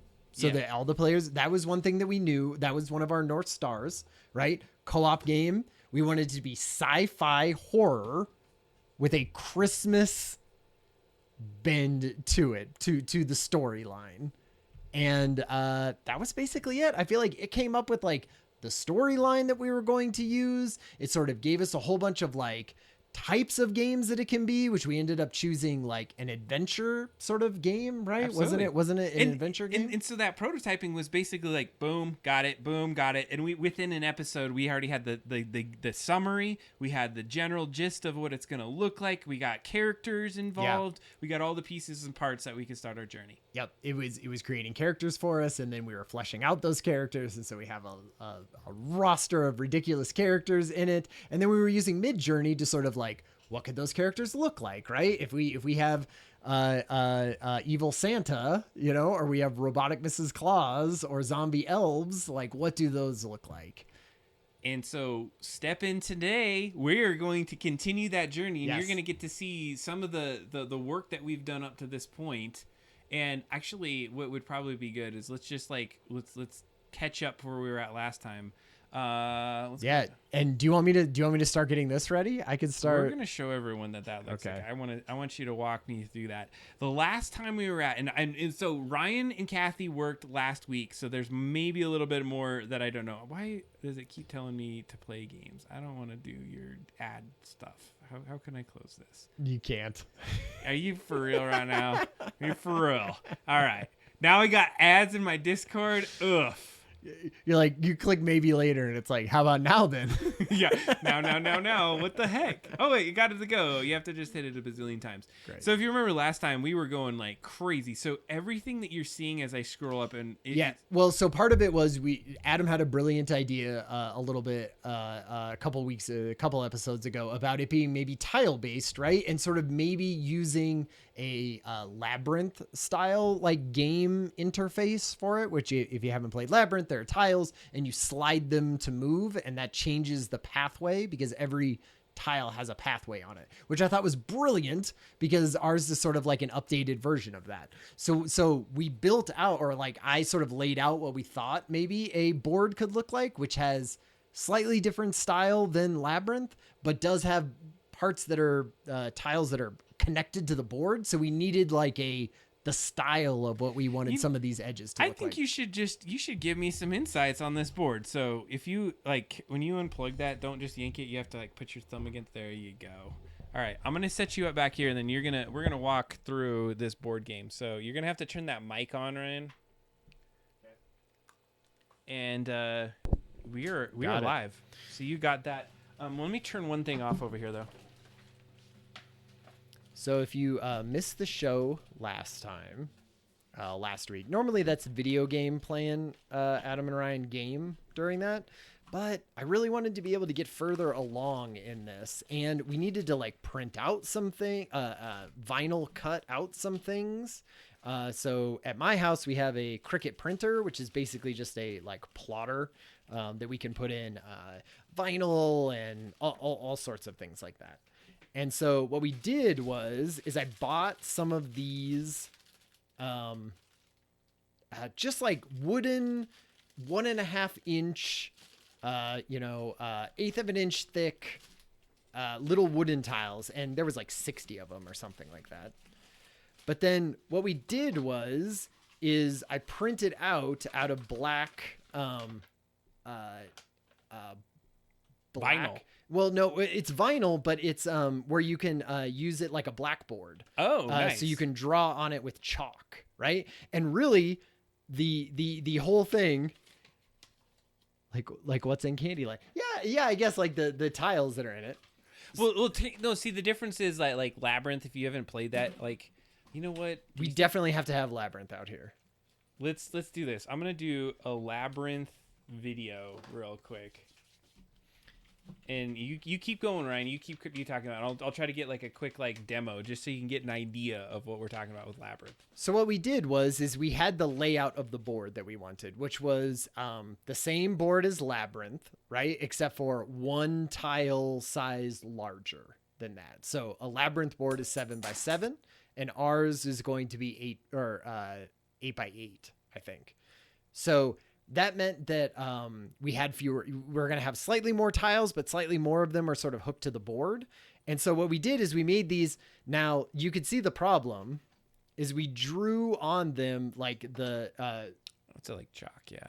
So we drew the different pathways on them. So if you've never played Labyrinth, what they have is. Yeah, you want to do a Labyrinth video real quick? Totally. We should. Yeah. If anybody doesn't know what Labyrinth is, here's the game Labyrinth, a classic. And really what it is, like we said, tile based. There's those tiles. There's the tiles, right? And you can see that they have the pathways on them, right? There's either the straight pathway, sort of an elbow pathway, or a T pathway. And then what you do is then you're trying to get to different parts of the board, and how you move is like you shove it down, right? The one side, and then that changes the pathway. And then the next person takes that tile and uses that to move it. And you can see that there are parts that see all the ones that are on there, like those are glued to the board. Right. So you can't move those rows. And then what you're going for is then you have a bunch of cards and you're trying to get to those pictures on the board. So that's the basic simple thing. Super simple game. Super simple. And fun though. I really love it. Yeah. So here's what we did. So we built those, and what we did is we went to Labyrinth and we were like, we took out our Labyrinth game and we said, how many T tiles are there? How many elbow tiles are there? How many flat tiles are there? And we stacked them up and we said, okay, there's more elbow tiles than there are flat tiles, and then there's even less of the T tiles. So there's probably twice as many elbow tiles as there are T tiles, because you can see the T tile is like super useful, right? Because you can move any way sideways. You're not forced to go one way or the other, or just being in between. So then we said, okay, well, we need 49 tiles for ours because that's how many move on our board. And then what is the ratio then of the tiles that are used in Labyrinth versus the ones that we need for our board, because we have more board. And so I don't remember exactly what it was. We came up with it on the show. And so we laid each one of these out and drew on them the right amount of tiles so that we could have our board set up. Now, one of the things, and I'm going to jump in here, is that you had talked about last time the potential of not having, like, we'd have fixed locations. We might have buildings and things on here. So I'm anxious to hear this, because I was not part of the conversation up to this point of like how we got to this this idea of like that the tiles will be the entire board. Well, so because that's what Labyrinth is, right? Okay. Like, and that is sort of like basically the idea that we were going with. And you're right, that there are some of them. So I gotta lay these out.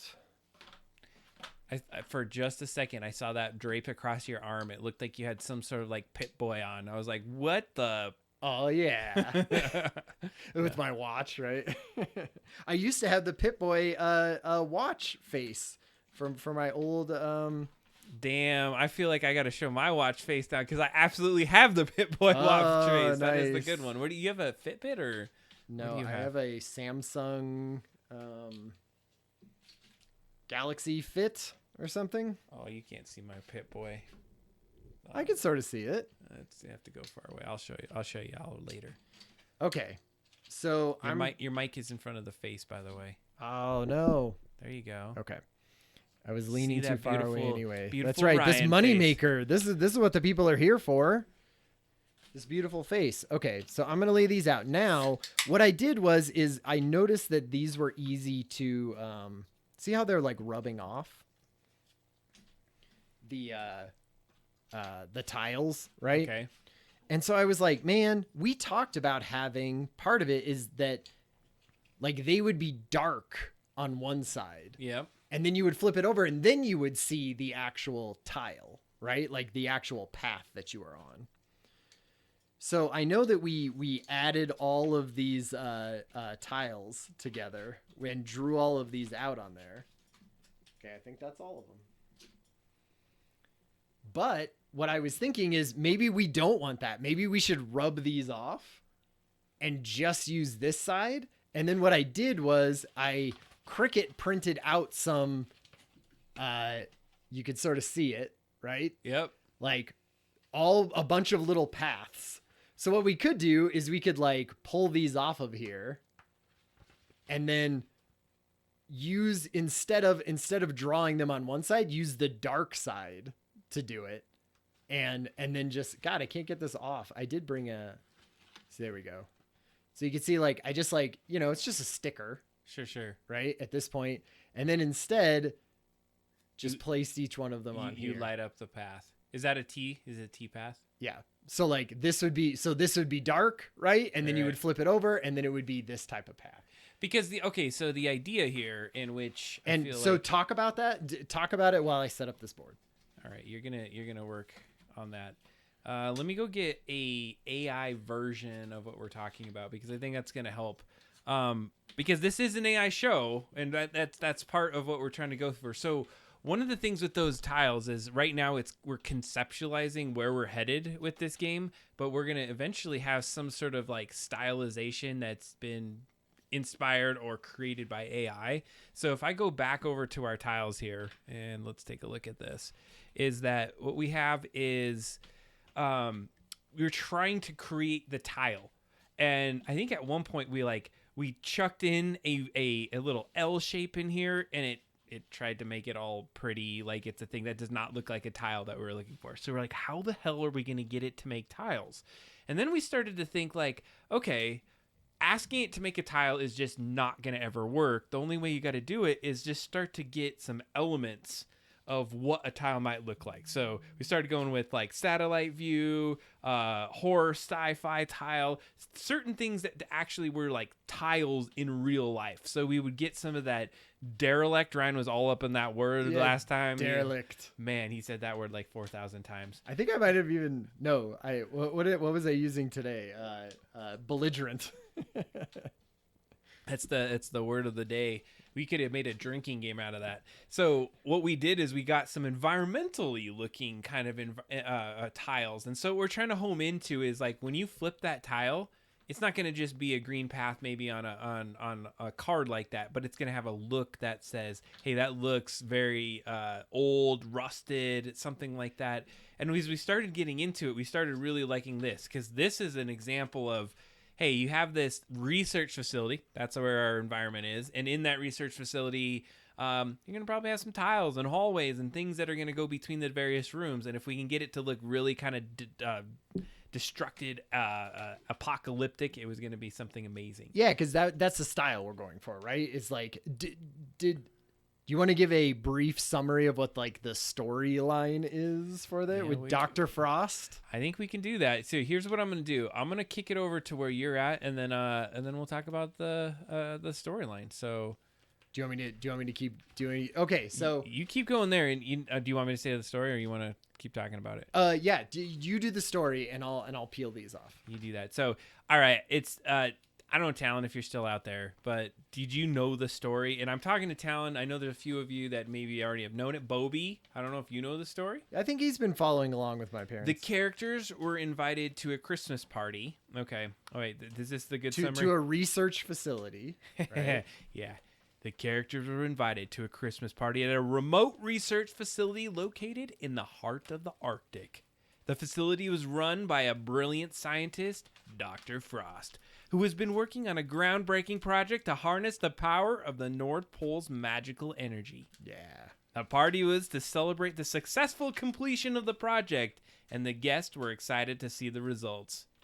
However, as soon as they arrived, something went horribly wrong.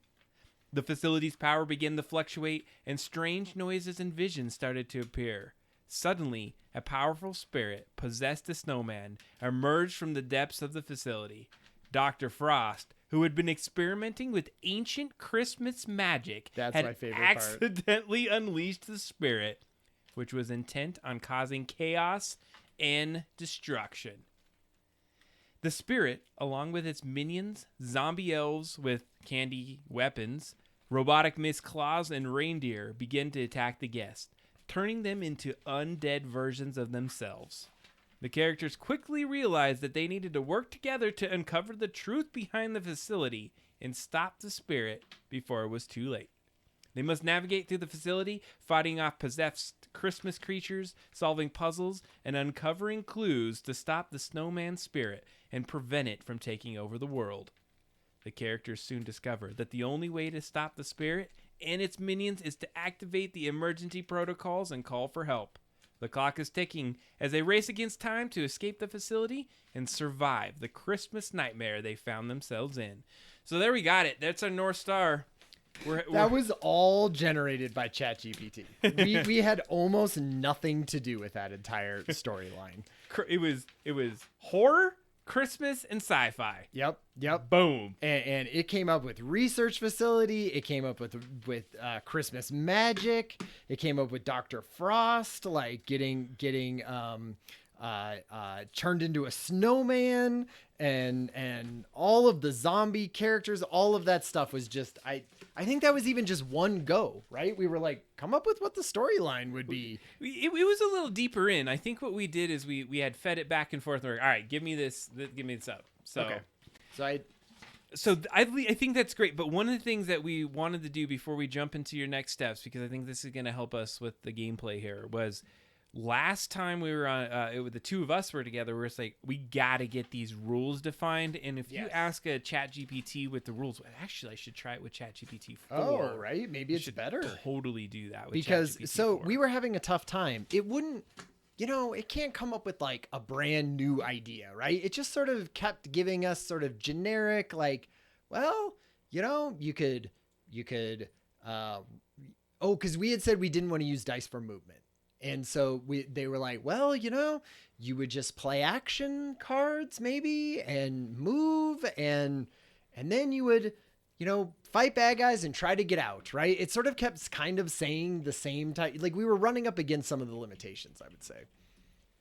And so what we ended up having to do was it just made so much generic kind of rules that we started to kind of riff back and forth based off the rules that were there and started to figure out where we need to go next. So tonight, what we did do is we wrote up some rules from last time. And so we wanted to, we got to the point where we got the game kind of ideas there based off ChatGPT. Keep going, Adam. I gotta take a break. 1 second. Yeah, no, you're good. So what we're gonna do is we're gonna go through this rule set right now, and we're gonna try to just solidify what our rules are, and then we're gonna try to play the game. But one of the things that Ryan just set up, if you'll see in the corners there's the 4 corners. That's where we're gonna actually have rooms. And honestly, actually, I could just show you what those rooms are going to look like on the ChatGPT side, because I think that's actually not ChatGPT, but on the Discord side. That'll be a fun one to look at. So when you start looking at this, what you'll see is we started to say, okay, we want the board to be very dynamic. We want it to have that feeling of labyrinth, so to speak, but we also want it to have some fixtures, some things that we can print out in 3D and have these areas. So it's a research facility, and we started to figure out how to build corners. So one of the corners is the research facility corner. So if you imagine, and if you look back over here, once we actually get this printed out and put on some of these tiles, that's what the research facility is going to be out in one of those corners. You can see that in the upper left-hand corner. And we're going to head over back to our thing. Yeah, idea of a stamina system where you get a stamina point every turn to max your amount. See, we need some help here to figure this out. And the problem that we've run into is that we've opened our focus and we have so many ideas, and now we're trying to narrow into how do we really make this a game that we can work on. So you would potentially start 4 people starting in 4 corners of the board. Somebody would start in the research facility. That might look like this. We love the dimension of it. There's still some tiles where you could kind of step around and jump around. We had, what was this one? The operating room. For some reason, this research facility has an operating room.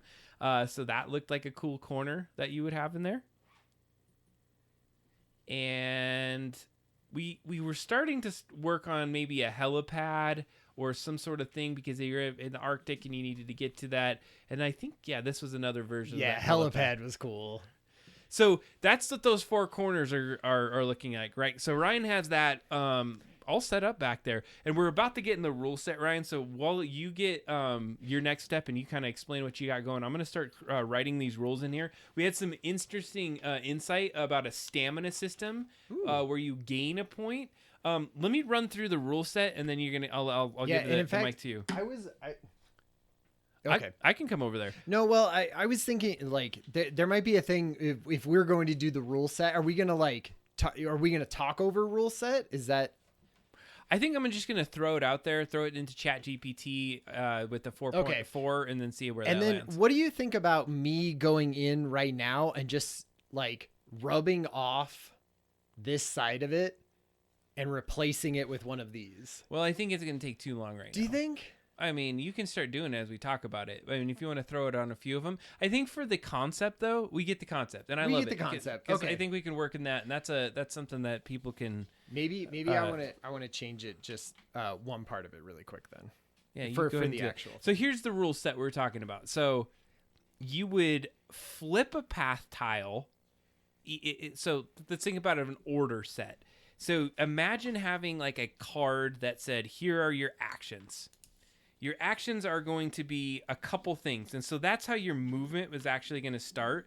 It's not going to be based off any dice rolls or things like that, but you can do these actions, and you could do a certain amount of them in a certain order. So you may actually do 3 or 4 things per turn. First thing would be is you flip a path. And then as you flip that path, you have the opportunity to move it 1 time 90 degrees. So then if you move your character on that path, you can then flip another path, kind of Minesweeper style, if you ever played that. So you'd get to go, and if you flip that next path and it matches up with one of those turns, you can continue your character going to the path. You basically have 1 time that you can do a 90-degree turn in there. So let's say you flip the first tile. Ryan, could you just do an example of flipping a tile for me? It doesn't matter which one you flip. Yeah, totally. So I'm sort of flipping this the opposite way because we need these to be upside down. So let's say one of our players was here, right? And he was like, okay, I'm going to do my first thing, which means I'm going to basically flip this, right? And so I think at this point, because it's pointed away from him, Like he has to use one turn to even to do move your it towards him. You got your turn. That was your 190 that you can do on one of your tiles. But you can now go onto the tile, and now you get to pick one of the tiles around it. Any one you want. No. It's got to connect with this path. Yeah, right? So you could technically do any one, but then your turn would be over. You couldn't keep moving. But yeah, if it connected, so that could be that one. Okay, so it goes straight forward, but that's it, right? So am I done at that point? Like I can't go back through that way? So you can go through it, and so that's where we're trying to figure out where the next. So I think you because this path connects, right? You can go through it. Mm-hmm. Now on your next turn, you'll have to rotate this, right? Correct. You have one rotate per turn. Yeah. So you would flip this one, and you would rotate this one, and now it would come. But forward. now because like then you're there, and so now you have the opportunity to still flip that other path because you still have flat path flipping ability until. So now you've got to your logical end on that turn, at least in the movement side. Right. Well, no, because it connects, so I can go here. Right. But now I stop. So then, okay, so that's like the basics of the movement. Is you're basically flipping a tiles, and you can always rotate one per turn at a 90. So then you move your character till you stop, which we did, and you can pick. You don't always have to move all the way down the path, but you can pick. Then you pull your event card. The event card could be good. It could be bad. It could be another action like a move or something else that you're able to do on that turn. Yeah. And so that's... we're trying to keep it simple, right? Like, which this felt like one single event card happening and then you reacting to it felt simple. So for an example, let's say, and we don't necessarily have a lot of event cards here. I do actually have some example. Do you have any example cards? No, see, I didn't. We didn't get to cards. Basically, that's where we left off. Like Kathy and I. So this is what happened on the last show. We sort of printed these out and got out the stickers and thought about the size because this board on our original one that we were showing last time was too bigger than this. So it would have gone out like it would have been 15 inches square, which I just thought was way too big. Okay. So we reduced it. So just for the example, you have two cards there. You can only flip one of them. Okay. So let's say down. So you're on one of those tiles, and you flip your card, and let's just flip one of those cards. It doesn't matter which one it is. Kaboom. Oh, it's a bad one. You got some sort of fight. There's an enemy that gets on. So it's the ancient wizard of the Antarctica that comes out. Okay. So at that point, it's now cueing you into a fight, essentially, or it's basically saying, take this person out, and now they're on the board somewhere. That's what I think it is, right? It's now whoever this character is, right? His little piece goes onto the board. I don't know. We'd have to figure out where it exactly. It might have like a little key of where it would say it's like place this character, within 2 squares of every character or something like that. Yeah.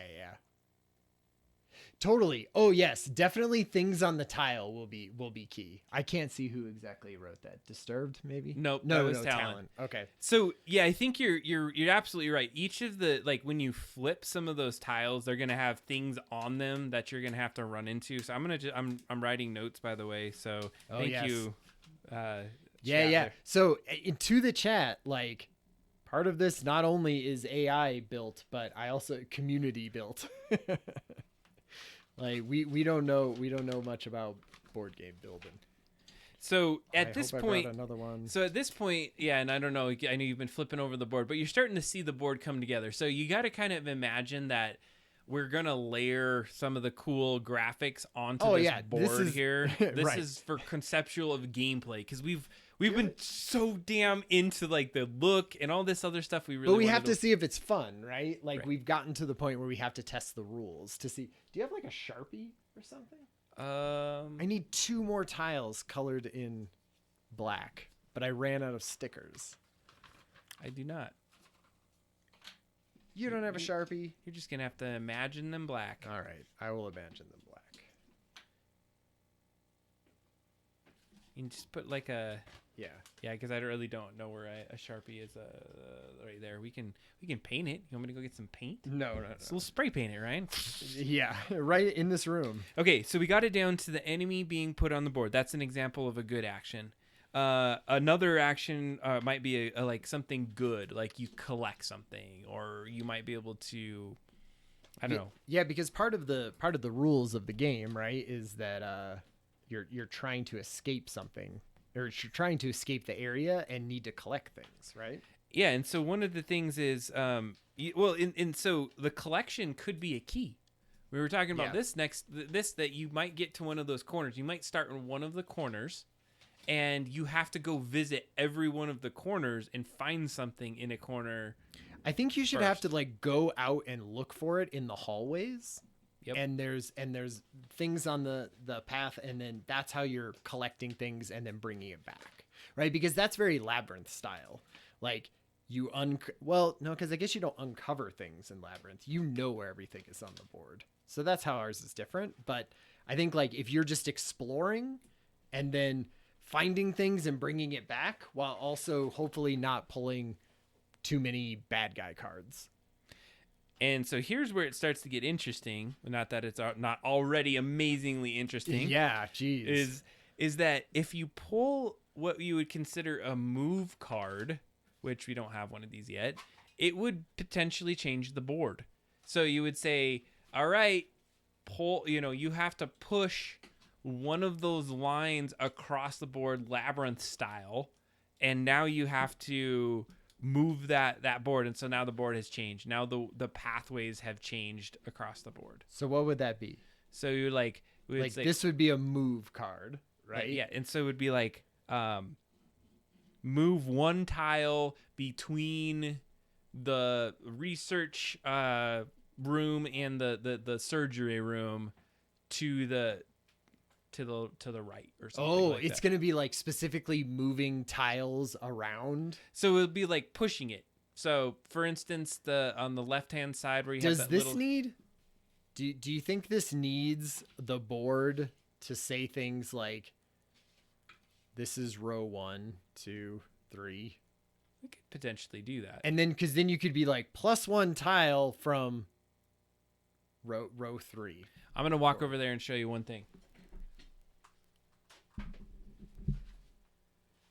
So like if this move card would move this, and it would be like you have to push this, and we'll have to figure this out. So it would push. Yeah, so that it would actually do that. Out, and now it's changed this deck, and we might have like another card or another piece that ends up having to go right over there. Well, because you're always gonna have one extra, right? Like just like in Labyrinth. And so what that does for you right there is you now it's kind of changed the board. And you know what I was thinking is that you could so maybe what if it was just like not prescriptive? So what if it was just move? There could be multiple move cards. There's ones that'll be like, here's, you move whatever you want. This one's like, move one of these. And we'd have to figure out how many of them would move the board. Because what we're trying to do is like, if all you do is uncover tiles the entire time, like the board's going to get uncovered super fast. And so in certain things, and I don't know if it's like move is the right name for the card, but it might just be kind of like something like Christmas magic card, and something happens. So where it would be like, all right, your one of the rows now all flips back over to unseen. Oh yeah, unseen. I feel like that is a big part of it, because that feels like something that would be legitimately in like a scary game, right? Is like all the lights went out, you know? So I think maybe there's a card. So we'll call it lights out. And then I'll just say like like row 3 lights out. Yep. Right? Okay. And then I think instead of maybe move, because I feel like you're moving your thing. Move is not right. Like maybe it needs to be slide or something.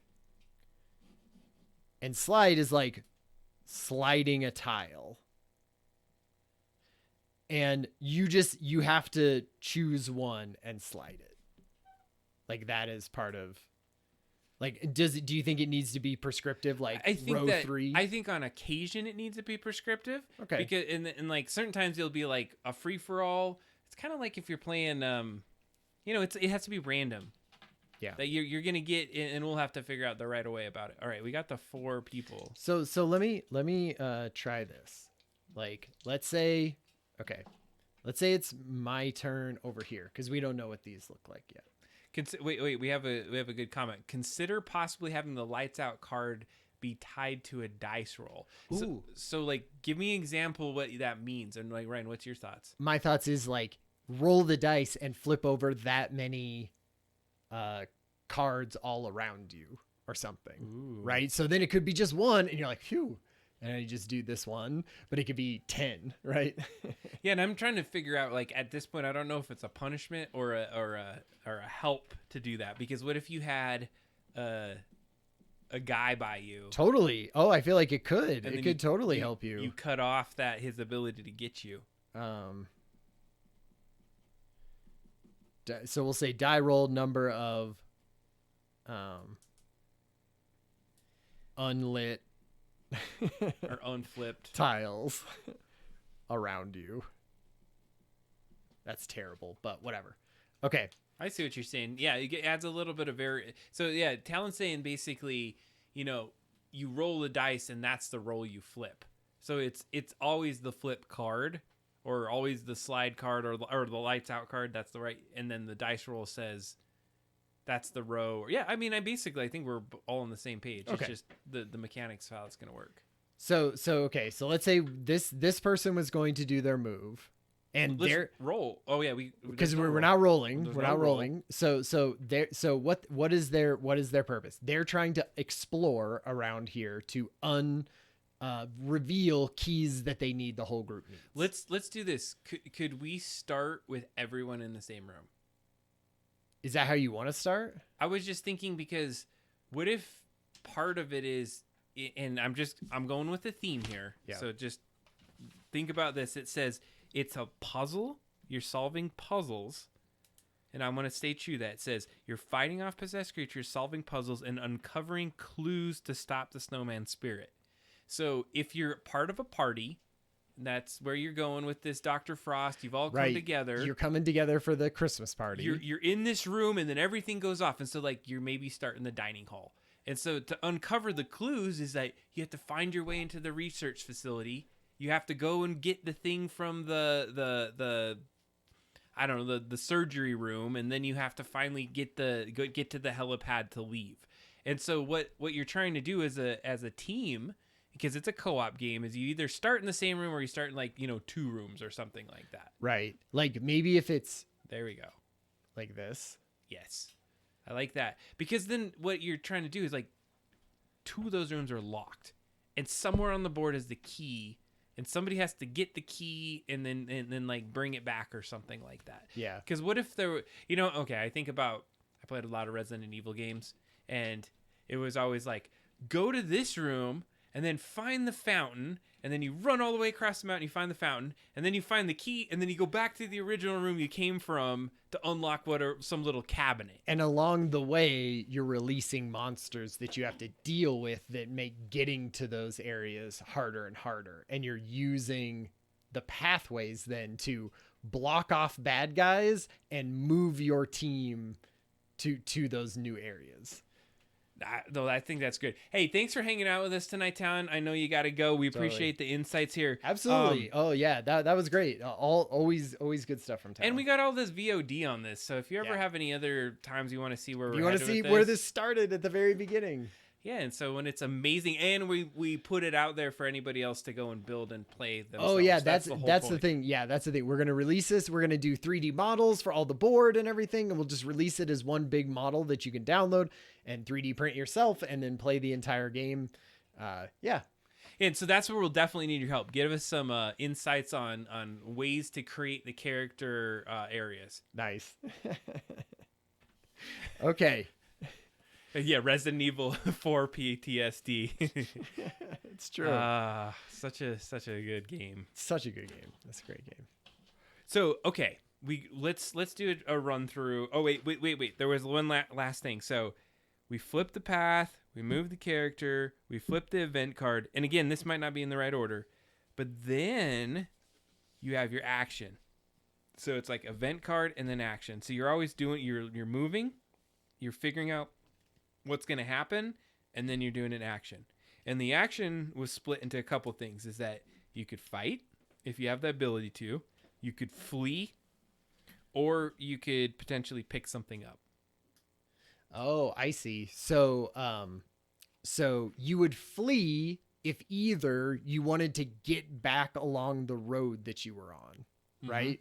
Because, you know, you could be like, oh crap, I think I need to get back to base, right? Or something. And so you're fleeing and you're just basically following the path as long as it will go behind you. Yep. Okay. Because if you die, you drop your drop goes back to the board or something. Like, let's say you got a key. Yeah. You don't want to do that. Totally. Yeah, you could flee as soon as you grab the key, right? That could be one of your actions for sure. Okay, and then attack would be anytime that your path lined up with the path of a bad guy on the board, right? So your path and his path are now met together. That means you go in and you're fighting him. Do you stay? I think you just maybe. So here's my question with that is that we kind of had this idea that it would be line of sight. So if like in that the right in, and we'd have to flip some things. They're not line of sight because they're corner to corner. If the path connected though. But the thing is, like, think about it. Okay, let's just put ourselves in the shoe of a. Not that we'd be a crazy enemy in a research facility, but you're always like, get around that corner so he doesn't see you, and so you're technically around the corner, so you're not in eyesight. Oh, I see. That. I think that could be a thing because I think we're gonna have to tune in like how easy or how hard it is to juke these enemies around, and I feel like that could be a good way to be like. If it's too hard to get away from enemies, we make it line of sight. If it's too easy to get away, we make it if the hallway is connected. And, maybe. And then, okay, so let's go through things. So you make your path, you call your event card, you have your action, and then the last thing was your enemy moves one tile closer to the closest enemy. Okay, or the closest person. So we're saying like you don't even, so let's say this became here. Yeah. You would have to be even, so let's say, what if it was here and I could see them and there was line of sight, but if I'm not right next to them. Oh, you totally, like if you have line of sight there, they got you. We're fighting. We're fighting right here. He would zoom up to you or you would go to him and the fight. I think we just stay where we are. Okay. But you're fighting because you can have line of sight and you can see them. Right? What if they're all the way across the board? Yeah, who cares? Doesn't matter, right? Maybe fight. We should. I don't know. I don't want to get into minutia. Okay, we don't even have to do this, right? This feels like minutia too. We don't even know if that's fun. But I do think we have to have the guy here, and they're fighting, and are other people fighting too if they're on the same path? So, or is it one-on-one? I feel like it's one-on-one, and it what if has we're to on be the same path? Line of sight. I think it's line of sight because I don't know. There's something about the creepiness of line of sight, and I just have this vision that you could escape it if you turn the corner. And I'm debating like how far you'd have to be. I think it should be the full way because that would be interesting if you had a really long thing here and you were like, we can't even get past this aisle, you know? I see. It's like that could be fun, right? Okay. Yeah, because that's what I think will be the fun interplay. I feel like the whole interplay is sort of revealing the board, figuring out where the keys are. As soon as you figure out the keys, how to maneuver everyone to these spots while keeping away from bad guys or killing them because you feel like they're weak. So do you feel like we could do like a hypothetical run through? I think we could. Okay. So we needed action cards. So these are our there was three types. There was a fight card. Hold on. Let me label these event. Do you have a bunch of those cards? Because I got some enemies too. Enemy cards that I could cut out. Ooh, right? Yeah, because these would also be events, right? Could you give me the scissors, please? Or are there scissors there? Yes. scissors. Thank you. I'm gonna cut these. Do you mind if I write event on the back of these? Yeah, that's fine. No, those aren't events though. Those are enemies. Yeah, but that's what you would pull it as an event card, right? And it was just be an event that happens. Now there's enemies. I guess so. Yeah, I guess you're right. Or the event would say pick an enemy, and there's just like a whole deck of enemy cards. Oh, that's true. That could be fun. Yeah, because I kind of like that. So I'll make an event card that says pull enemy card. Because you could make it and place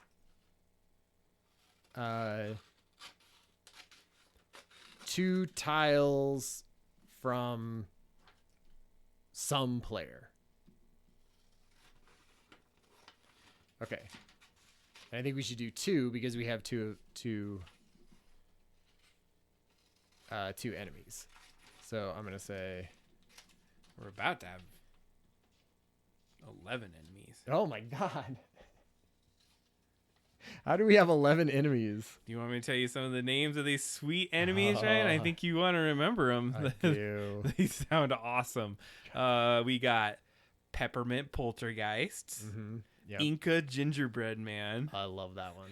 Xmas Light Snake, Robotic Miss Claus. Yeah, good. A classic. Killer Krampus. Evil Santa. Yep.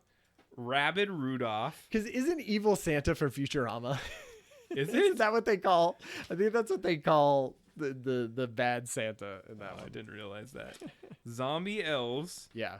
And possibly one of the most fun ones, Polar Plague Bear. Yeah, that's one of my favorites. Just the idea of that and the alliteration. Yeah, they got that one good. I think we even said we wanted alliteration in those, didn't we? I think that was one of the that was one of the parameters. I'm sorry, but I thought these cards were going to be all the same size, but they're not. So I'm going to hand them over to you. These are all okay. These could be all enemies. Get your enemy cards there. Okay, so enemy I'm gonna just say add to board anywhere. That one. Okay, so we have event cards, and now we need what we need action cards, right? Action. And what did we say an action would be?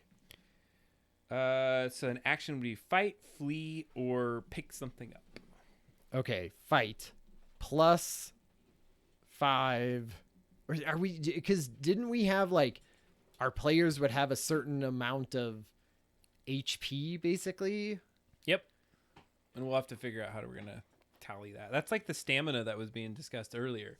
So yes. I think that's a part of the game, and I like the call that we call it stamina, but it was like every character has 50 hit points. Yeah. And then you have to fight against an enemy. Yeah, so it would almost be like how do you do that? Like draw out 50 little circles and you fill them in as you get hit?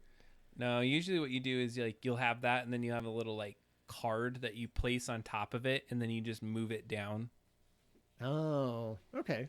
I can see that. So you're just like losing your life. So as a fight, you can fight without a fight.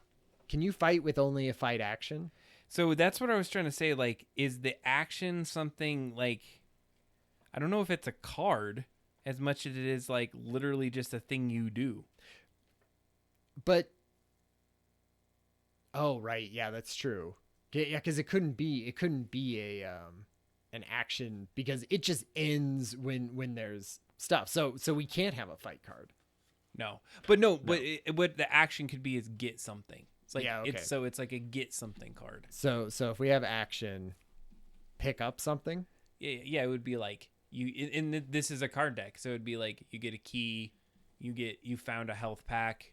Okay, I see what you're saying. Not like physically pick it up from the thing, but just like you found a health pack. Yeah. So this is off to the side. It's like a deck, and if you're like, I'm gonna get something this round, you pick that card up and you turn it around. And you're like, yes, I got a health pack. Okay. But one of them might be you get something and it's like, ooh, it's a rat infested something, and like it hurts you. So it's like you're not always getting something great. Actions aren't always good. Yes, it could be a good or bad thing that happens to you. So you're basically like you're rolling the dice on your luck as to like if you're picking something up, it's gonna help or hurt you, because you're like, oh no, I only got 2 more health points. I really need to get the good one, and you turn it over and it's like, yep, you broke your ankle. You lost some points. You're miss a turn. Exactly. Broke your ankle. Miss a turn. Okay, action. And we probably just need one more for now. More. Yeah. So we have one plus health, and we have one bad thing. Do we need maybe one more good thing? What other actions could we think about? Like it could be even something that's a movement on the board. You'd be like, you like gain a 90-degree turn or something like that. Yeah, add plus 1 90-degree turn to next play or something. Yes, I think that would be good. To next turn. Turn and turn there, a little awkward, but we'll word shop it. All right, initially I was gonna stand there back, but this is better. I like that you're running the back. You want this chair? You want a chair? No, I'm good. You're doing good. Okay, so here's what I was thinking is that we should play it through. Okay, right? So this guy would be off the board, and I'll play as everyone, I guess. But so player 1, right? You flip a path. First action. And I like the storytelling behind this, because it feels like we're flipping over, like we're highlighting with our flashlight. Exactly. Part of what's going. Okay. So one flip over. I can't move because it's the wrong way. So you get 1 90-degree. And so I get 1 90-degree turn. So you're burning your 90. Burning my 90-degree turn and moving forward. So I'm just going to say that if you feel like you want to flip one that doesn't connect, I think maybe not, because of the flashlight. No. Yeah, because you're flashlighting, right? Yep. You've now been like, great, I can move forward because of this. So now I flip over this one because I can connect it. Oh man, double connection. Woo! So I get to move, right? And I get to flip over this one. And you continue flipping. And I continue flipping. Okay, I'm blocked. Yep. I already used my 90-degree turn, so that part of my turn is over. So now you pull an event card. Event card. Okay, event card. Add enemy to board anywhere. Okay. I'm going to shuffle these because I think they were all character cards at the beginning. Okay. So I go, crap. I gotta pull an enemy card. Here's my enemy card. Oh my god. It's Peppermint Poltergeist. Peppermint Poltergeist have been added to the board. We have a fun Peppermint Poltergeist guy. He looks so amazing. This isn't my game. It's not autofocus. You'll have to go. You'll have to keep it lower because it's focused just to the. There you go. So there he is. Yeah. Okay. He's sweet too. He has a little thing you could put in his back. Yeah. See, we might even utilize something like that maybe at some point, depending on how it is. So when in my event card, it just said put it anywhere. I think. Right. Just like your mom. Oh, Jesus. So I'm going to put this anywhere. I'm probably not going to put it anywhere the hell near me. So I think you need to flip the card if you put him anywhere. Ooh, what if this dice was one and the other? Yeah, how many across is it? It's 8 and 8, so we need an 8-sided dice. Okay. So let's say it was like that. It was like, 7-3. So 1, 2, 3, 4, 5, 6... 7. 7. 1, 2, 3. I guess. Whatever. It would be 1 in, wouldn't it? Yeah, that's true. That's not 3. And then so that card flips. No, he's just there. Oh yeah, that they would have to flip because he's on it. Yeah. I like it. It's coming together. Okay.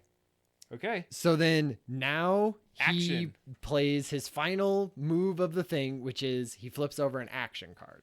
Which at this point, yeah, you're getting something because there's nothing else you really can do. You can't fight or flee.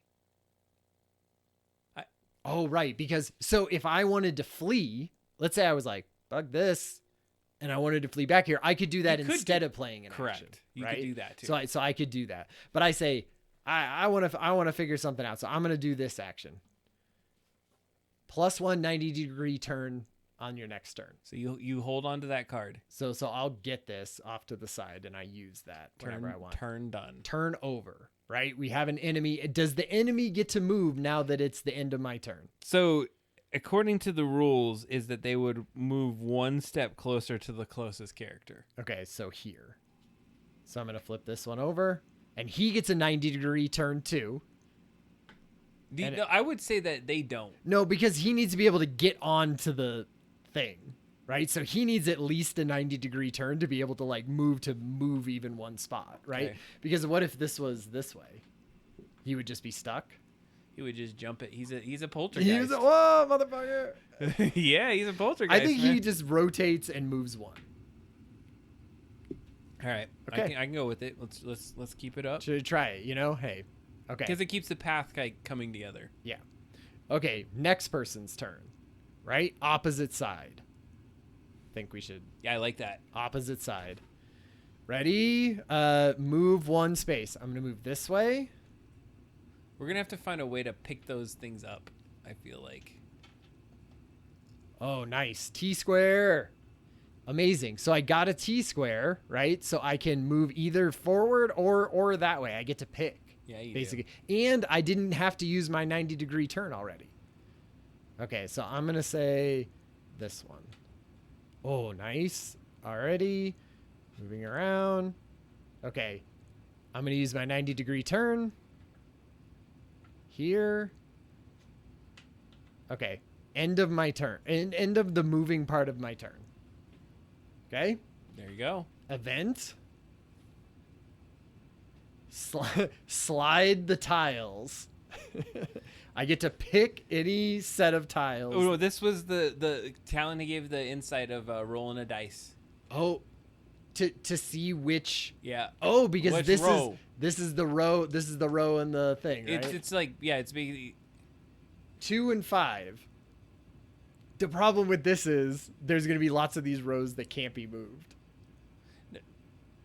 1, because 2, right? We and then 1, 2, 3, 4, 5. Okay, so in that sense, it was 2, 5. So this would move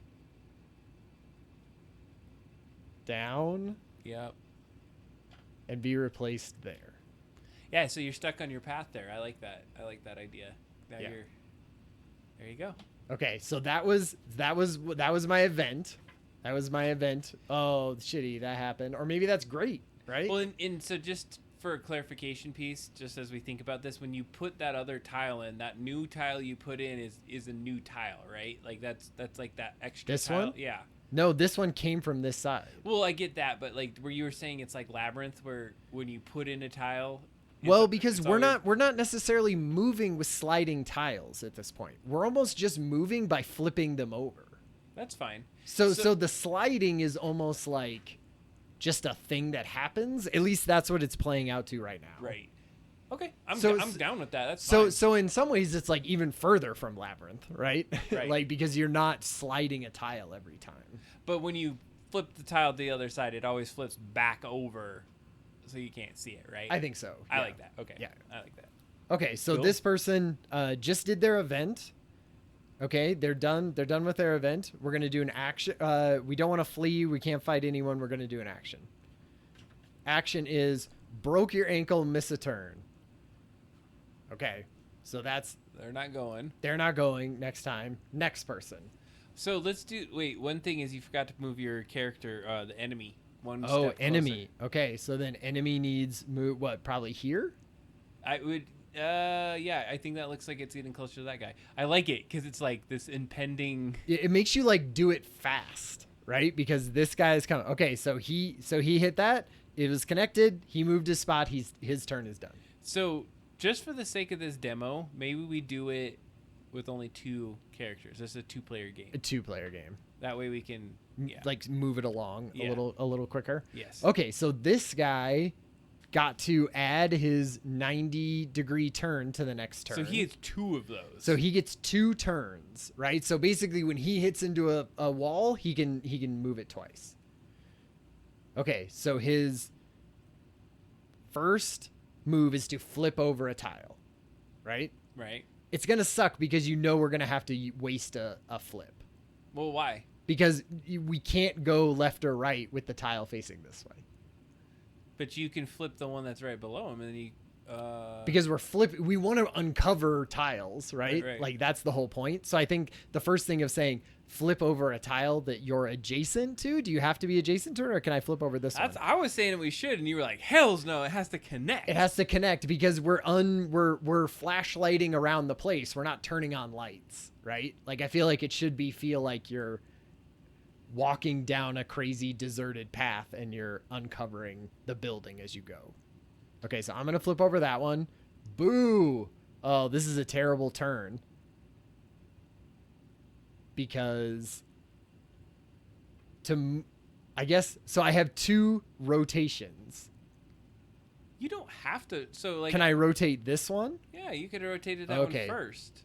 No, I think you have to flip a tile first, right? That is the first move, is to flip a tile. Okay. Okay, so I flipped one, and now I get to move. So what happens when you're not around a tile that you can flip? You flip it back over? No, I think you just don't flip a tile, right? Okay.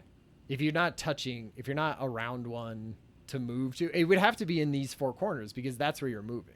Right. So if you're not touching one in that, you just don't, I guess. We'll have to play it out. That's what we're trying. Yeah. We're figuring it out. Okay, so he moved here, right? Like, I can still move there, so I flip that over. Okay, I'm going to use my second rotation. Which is... So I'm going to rotate that because I used my card, so now my card's dead. Yep. Put it back in the pile. But I can move again. So I'm here, but I'm also getting pretty close to this guy. You still have, right? Yeah, so I'm gonna balls it. I'm gonna chance it. Well, I mean, you have to. I mean, you have to keep going. Oh, you have to keep going. Okay. So I'm done. That's the end of me moving. Got it. Event. Lights out. In row. So I mean, I feel like this shouldn't be row. It should be roll. Roll for row. Yeah, and you know what? We could always, if it was, let's say it was 2, that would infer 1 up from it. Like, you always have to go to the full row that you could push, if that makes sense. Oh, well, so I was thinking, so it's like, let's say it said lights out, roll for row. Okay. So you would be like, oh, it's row 6, well, or 9, I guess. Yeah, see how is that 12? And then it's 12, so we can't have that. So I'll just do 3. Right? So 9, 3. I don't know which row is which, whatever. But like, let's say this is 9, right? 9 this way, Well, and then there's no 9 though, right? Oh yeah, that's true. 7, I meant. We're gonna have to get lower dice. We're gonna have to get lower dice, yeah. So let's say it was 7 and 3, right? You go 7 and then 1, 2, 3. So then these would get turned out because this row, is getting turned out. See, I love that element of like lights are going out. Yeah, in your like path. lights are flashing out, and then you're like, dang it. And then you'd have to be like, do you remember what that one was? Yes. And you know what? You're like, I think it was rotated towards me. I think. And so if you're on one of those things in a row, you can't, like if you're on it, it doesn't flip because that you have your flashlight. Yeah, exactly. Yes. I think absolutely because you have your flashlight. Okay, so that was the event. That event happened. That person, let's put it at the bottom. Now you have your action. Now we have an action. So what I could do, because I'm right here, I could bone out and at least get back to back here if I wanted to. Yep. So I could run away from this guy. I'm an aggressive player, so I'm gonna. Because what would be the other thing? Fight, and we can't do that. Okay, found a health pack plus 10 health. So at this point, we don't have our health meter. Yeah, but we don't have a health But meter you yet. wrote it on a card. I liked what you did. Like this was sort of like player one's health. So those little right? circles, like imagine that and like that the last circle you have on is your like highest health.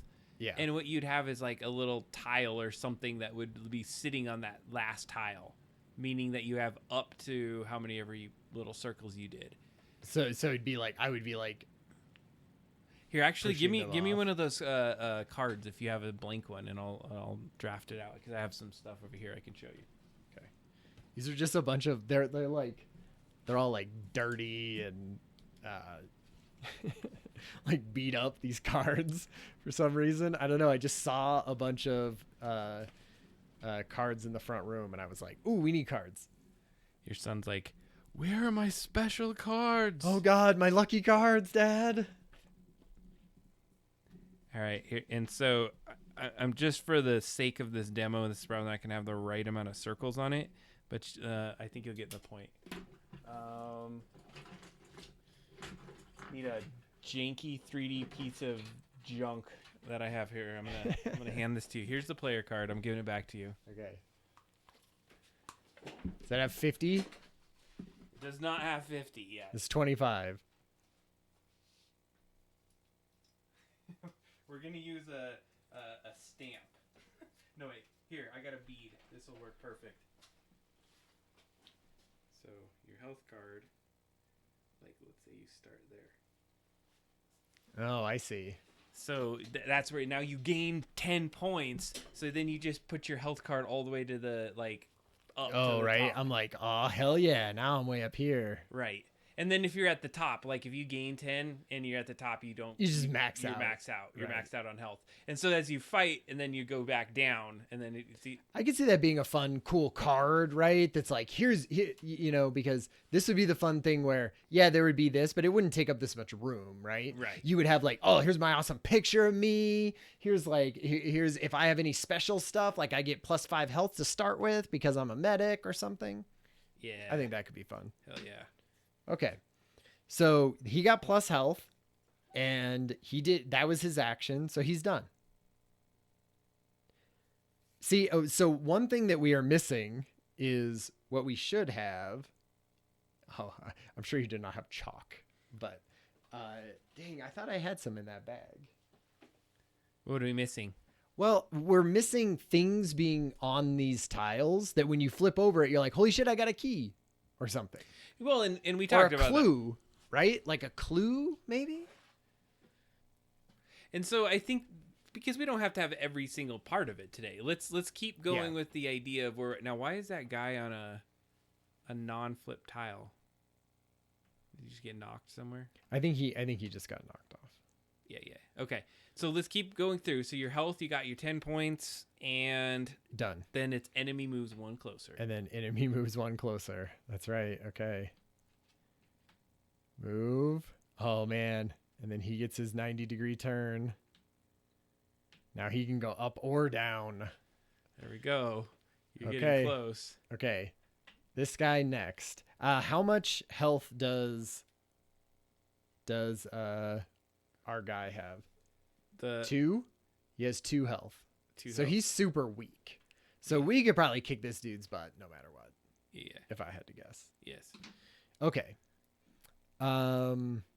This guy's turn. We want to uncover more of the board. I'm going to move, I guess, towards him. Okay, awesome. That was good and lucky. Go. Not so good. I'm going to use my rotate and rotate one that way. Okay, I can keep going. Come on. Okay, I'm stuck. End of turn. Well, end of movement. Now you get your event card. Event. Pull enemy card and place 2 tiles from some player. Okay. So we get another enemy. So we need an enemy card, or we need an enemy guy. We only have the one though. Here's the another enemy for you. Okay. It's a screw. Okay. And then place it 2 tile. And so we get to choose. So if I were the player characters as a team, where would I want this to be 2 tiles away? Like that would get him the most out of the way. Probably that other guy at the top. Here? Probably not even on the path. Like, oh, like not on a path? Well, it's going to flip over a path and we want that, right? Yeah, but see. But then he could be connected to me at that point. So we can't put where him there. that guy is at the top, 2 to the left of him.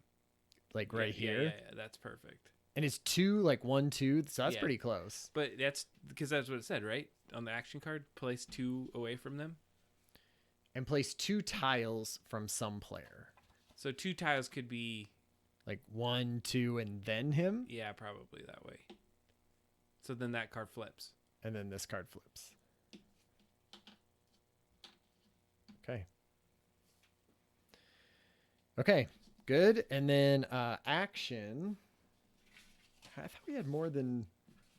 oh, these are all... okay, I'm going to shuffle those. So now he can do an action.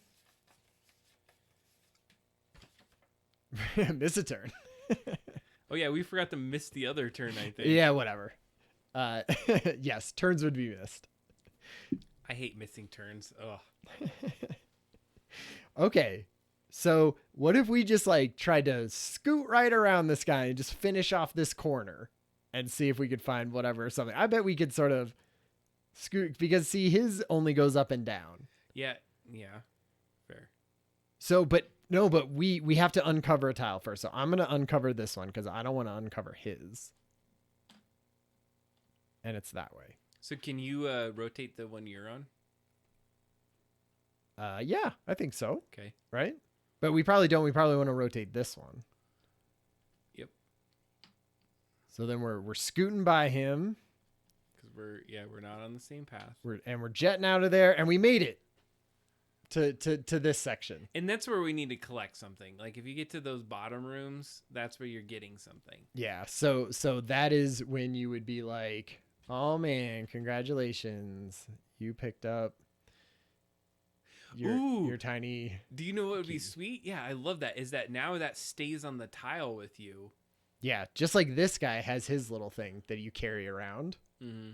Our guys need something like that to pick things up. I think this is going well. This is feeling game-ish. It feels like a fun-ish game at this point, right? Yeah. Okay, so now my action is to flee. So instead of action, I want to flee. So I'm going to go all the way back this way to that point because I want to try to get back here because maybe that's where we're collecting keys. Mm-hmm. Okay. So that's it. I'm done. Then the guy comes towards you one. The guy comes towards me when he uncovers. But he can uncover any one, right? He could uncover this one or this one. And then he's going to rotate and move one closer. Right? Yep. That's exactly where it's at. Okay. This guy's turn. Oh, wait. You know what? You could have moved the other enemy. Oh, that's right. Okay. Yeah. So we have to move both enemies, right? So this enemy also gets his thing moved. Oh, and then rotated and moved one. All right. See, I like that because the more enemies that you have on the table, the more you're like, holy crap, we have to hurry up and get out of here because they're all just going to close in. Yeah, we're going to have like an enemy limit, I'm sure. Like there's going to be like, if you're 2 players, you can only have 4 enemies. 4 enemies, right? And if you pull an enemy card, they just get an extra move or something. Yeah, we'll come up with a concept for that. That's a good idea. Yeah, because it already feels tense to me. Yeah. I'm like, oh man, okay, all right. I'm liking it. Okay. So that was the end of this guy's turn. Now we're on to this guy. He is going to uncover a tile because he has to uncover a tile if there's one for him to uncover. I definitely don't want to do this one, so I'm going to do this one. Okay. That gives me a little back and around, right? Oh man, I think I'm gonna rotate this one and move here, and then uncover this one. Oh, okay. End of movement. Event. Lights out. Uh-oh. Die roll the number of unlit tiles around you. So this is okay. Yeah, our die roll has to, okay. Die is gonna have to be one single die roll, I think. Yeah, but we're gonna have to have different sets of die for. Don't you have? Didn't you buy a whole bunch? Yeah, of, like, I have a whole mess of crap them? load, but I'm just saying we'll have to like. What I'm writing just a few notes here. Yeah. Okay. Cool. Okay. So then, we roll 12. Oh my God. So just we'll say 8, right? Because that'll be the max. I would even just do 2. Just do the last number for now. Just make it easier. Because what would 8 look like? 1, 2, 3, 4, 5, 6, 7, 8. So that is the exact amount that goes around you. Well, so I feel like that's perfect, well, right? I agree with that, but I'm thinking like, what is the max our die can have? Like maybe we don't. 8, right? Well, and I agree, but how many different die sets? Because I was thinking like, if you're gonna fight a battle with a guy, like you have maybe a smaller die that you're doing, because if you hit like 12 and he's a 5 or a 2, of course you're gonna just roll over that guy terribly every single time. An 8 against a 2. Yeah, and so I'm thinking something? like, and I know we are talking about flipping tiles right now, but I'm also thinking on the same side of when you fight an enemy, like it almost needs to be a little bit more tense. Like you can't have a die that goes up to 12 when you're fighting something. I totally agree with that, but I feel like that is the sort of next. It's like we have to figure out the fighting and the enemies and killing and things like that. Yeah, because like at this next, point, right? I think once we get to a fight, we're gonna be done with the demo for today. Because I think we've got really good. So let's get. I'm gonna get a dice out while you're getting to this next step. Okay, so his event was die roll to. So he had 8. So we're gonna turn around this one, this one, and we can't turn over him. That would be the 8, but we can't turn that one over because what's his name is on it? Poltergeist, Peppermint Poltergeist. What was this guy? Did we pick one up? Did we even draw a character card for this guy? We did, but we just had an enemy at that point. We didn't have a name for him. Yeah, but we should have chosen an enemy card, right? I don't think we had the enemy cards created at that point. You can just pick a random enemy card for him. Yeah, okay. So that's Inca Gingerbread Man. 9. Oh, that guy's a beast. He looks like a beast, too. Look at this piece. He is. It's like massive, way better, or way more beefy than that. Okay, so that's Gingerbread Man. And I think his thing should have like his number or something on it, right? Like he should have hit point, 9 written on him. Okay. So that was the event. Now I'm going to do an action. I can't fight anyone. I can't do anything. I'm going to do add 90-degree turn to my next turn. Awesome.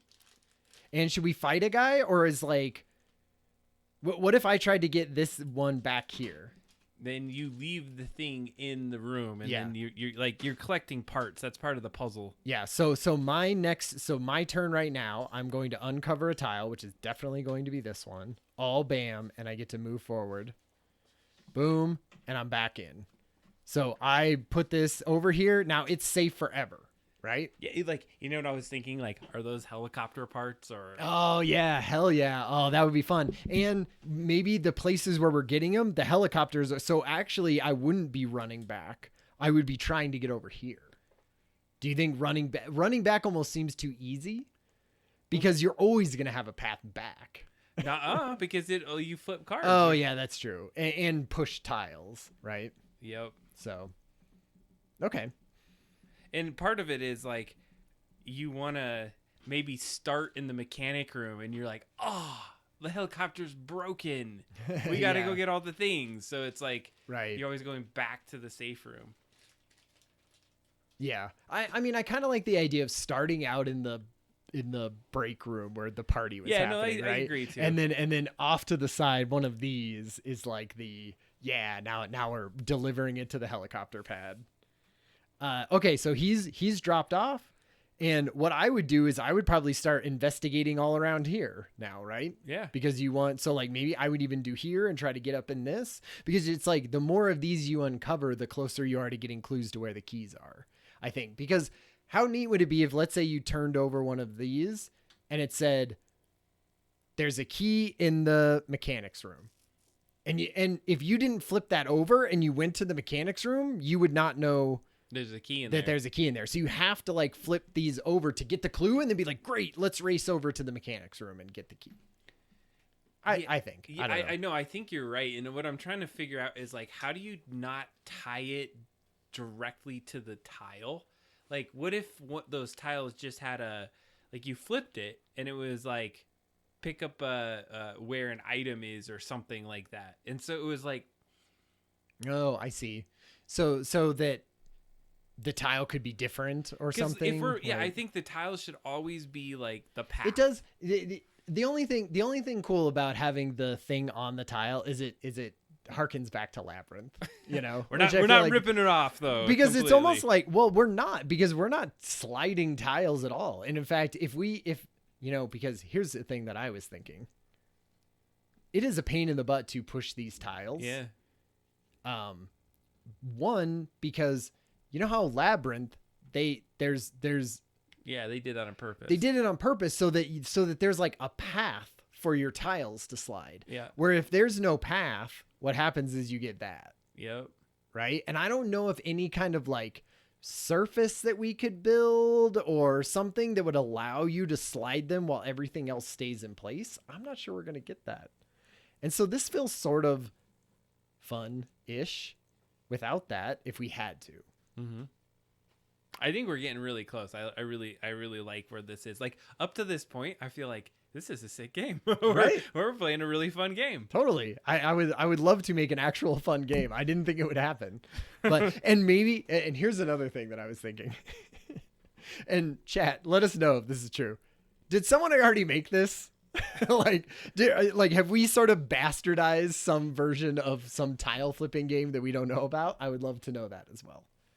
I don't think we have. Okay. Well, that'd be great. And you know what?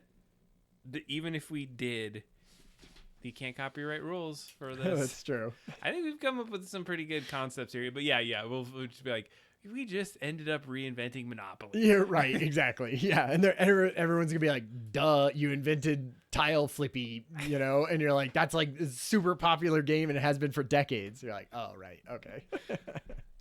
All right. So I think we can sort of wrap this up almost, right? Like we sort of know what's happening. Do a battle. Okay. So let's try to get into a battle. Yep. Like I want to purposely do it. Okay. So he's done. We'll just say his turn is done. I want to focus on this guy. So his turn, I'm going to say, I'm going to flip this one.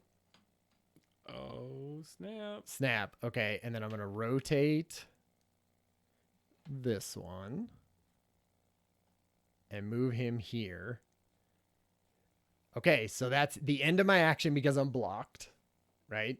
Mm-hmm. Or that's the end of my movement because I'm blocked. So you get your event card still. I still do an event card.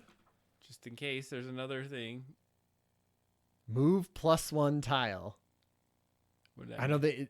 I think we were saying that would be like you would get an extra move, or maybe it was one of these. Was it a slide? I don't think it was a slide. So what would move 1 tile even be? Oh yeah, you're right. It was like, let's just skip it for right now for the skip this one just because we don't know. Okay. I think it was like you move 1 row 1 way. Yeah, and I think we changed that to slide. So maybe it was enemy added to board anywhere. New enemy. Let's choose what that enemy is. Oh wait, Inca Gingerbread Man is already on the board. Christmas Light Snake. Nice. Okay, Christmas Light Snake. Do we have something for? Yes. There we go. Snake. Oh man, he's giant. Okay, anywhere on the board? Way the hell over here, Mr. Snake. Benchy Snake. Benchy Snake. Okay. Fight, flee, or get something. Fight. Hell yeah. Okay, so if we're going to fight, we're going to... Which die set? There's a couple. Oh, yeah, so is this 8? I think we got to do 8. And there's a couple. Show the Okay, the camera so in this your was hand. 12, right? This is what we sort of thought we wanted to use before. But because we're doing also crossroads of things, maybe we don't want that. Maybe we want 8 because there's 8 by 8, right? So you would always be able to get something that is actually on the board. So if we do, this is bad guys, right? And this is good guys. And we say, we're fighting now. We know that Mr. Poltergeist is worth 2. And we are at a mighty 5, 10, 15, 20, 21. Okay. So obviously we're going to kill this dude. But it's based off, okay, so 2 and 5, it's based off the delta, right, between it. So we had +3, right? Yep. So we killed him. So he's back to Christmas hell or whatever. And so his card, we would get whatever it would say on the card. Like we would get something? Yeah, I think that's where you could find your keys or something. Oh, too. like that could be part of it. I think we need less enemies then. Because you would have to go through 11. What if he was on the 11th enemy?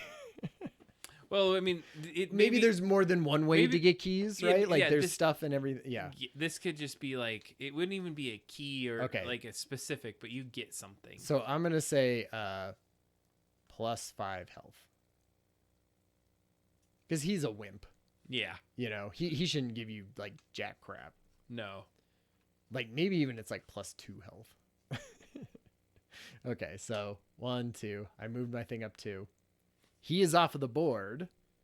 He is also dead as in like never to be resurrected, right? Yeah, he's in the dead pile. You know? Yeah, I like that. Yeah, once you get an enemy, he's done. He's done. Like he'll have a fun card and you'll put his thing on his card, you know, dead.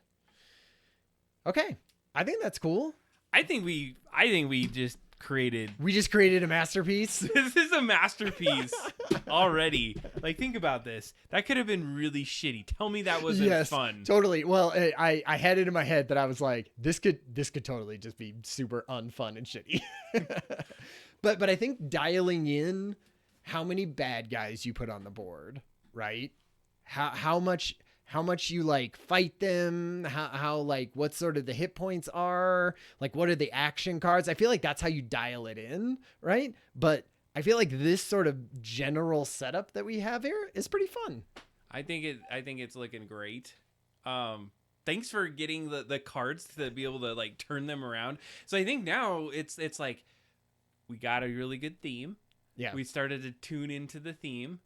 And now we turned it back around to just saying, okay, let's make sure that damn functionality is there, which I really think we nailed it in. Now we just need to start like generating those event cards and then tuning. It's all about tuning now. Totally. Because now it'll be like, what are our we think maybe we want 6 enemies, let's say. What are our 6 favorite enemies that we really want to like deck out and make a cool card out of, you know? And then once we start playing, it will be like, I think it could take 8, you know, or something, right? And then we'll make a couple more. Or we're like, oh, it's only 4, really. It's only fun. We have, 11 right now? I think we run with 11, but the game itself will only like have so many in the balance. Because you want to be able to like, even if I can only have 5 on the board, there's 12 enemy cards because it's fun to get different ones. Exactly. Every time you play through, like, what Christmas enemies are you coming with? Totally.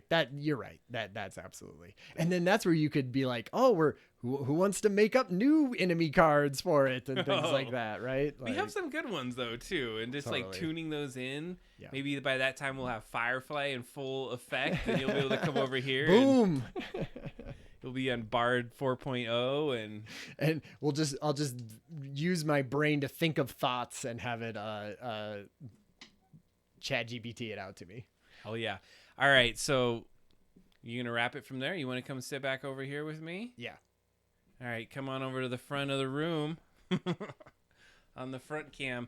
That has been the first time I think we've used that to great effect. That back area. Right. There wasn't like showing off comic books or something. Yeah, right? just like a show. I think we did a good job. So it was like mostly on that camera for like half the show. Yeah, well, I mean, but it was important. It was the point of where we were headed. So, just a quick wrap is I think we were showing the idea that the AI is getting crazy. And to this show we looked a little bit at Bard and like, you know, some of the up and coming things, but it's because of those things that we're even at where we're at right now. Yeah, oh, absolutely, right? Well, it's the combination of like technology and art and critical thinking and all of that comes together to make it. And that's what I hope it stays at. I hope it just doesn't go more and more and more onto machines, because I love this part of it. Because like, this is the best part. It made us excited. It made us be able to try and build a game when we wouldn't have even tried that probably before.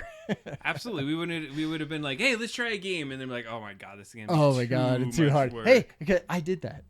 I did that over COVID. So yeah, do we want to end with trying to like do one more like AI graphic or something like that? What's something that we sort of thought of or came up? Was there anything that was like visually striking that came up? We got to the point that we need event cards. Did we do Plague Polar Bear yet? I feel like I haven't seen a render of what. All right, we got the idea. Let's do it. Yeah. So what was his full what's his full God-given name? It's Polar Plague Bear. Polar Plague Bear. That's right. Yeah, I just put Polar Plague. I think that's what we're gonna do. Polar Plague Bear. What else do you need? What do you think the plague part goes in? Is it like a zombie? What do you think of when you think of plague? Green? It's a good question. I'm imagining I did think of an Arctic kind of bear. Okay, yeah. Oh yeah. Well, it's a polar bear. Dang it. It's part of it. Where's the plaguey? I want more plague. Let's see here. Oh wait, this one has some creepy. Yeah. It's coming along. We'll see. I mean, those ones at the top just look like fun. They just look like they're having a good time. Oh, bottom left. Oh man, the bottom left. He's got a plague vibe. All right. That's upscale 3. Nice. Oh man, what is that one at the top right? It's kind of interesting. Like it's sort of like collar or. Let's see here. Let me open the link because then I can zoom it in a little bit.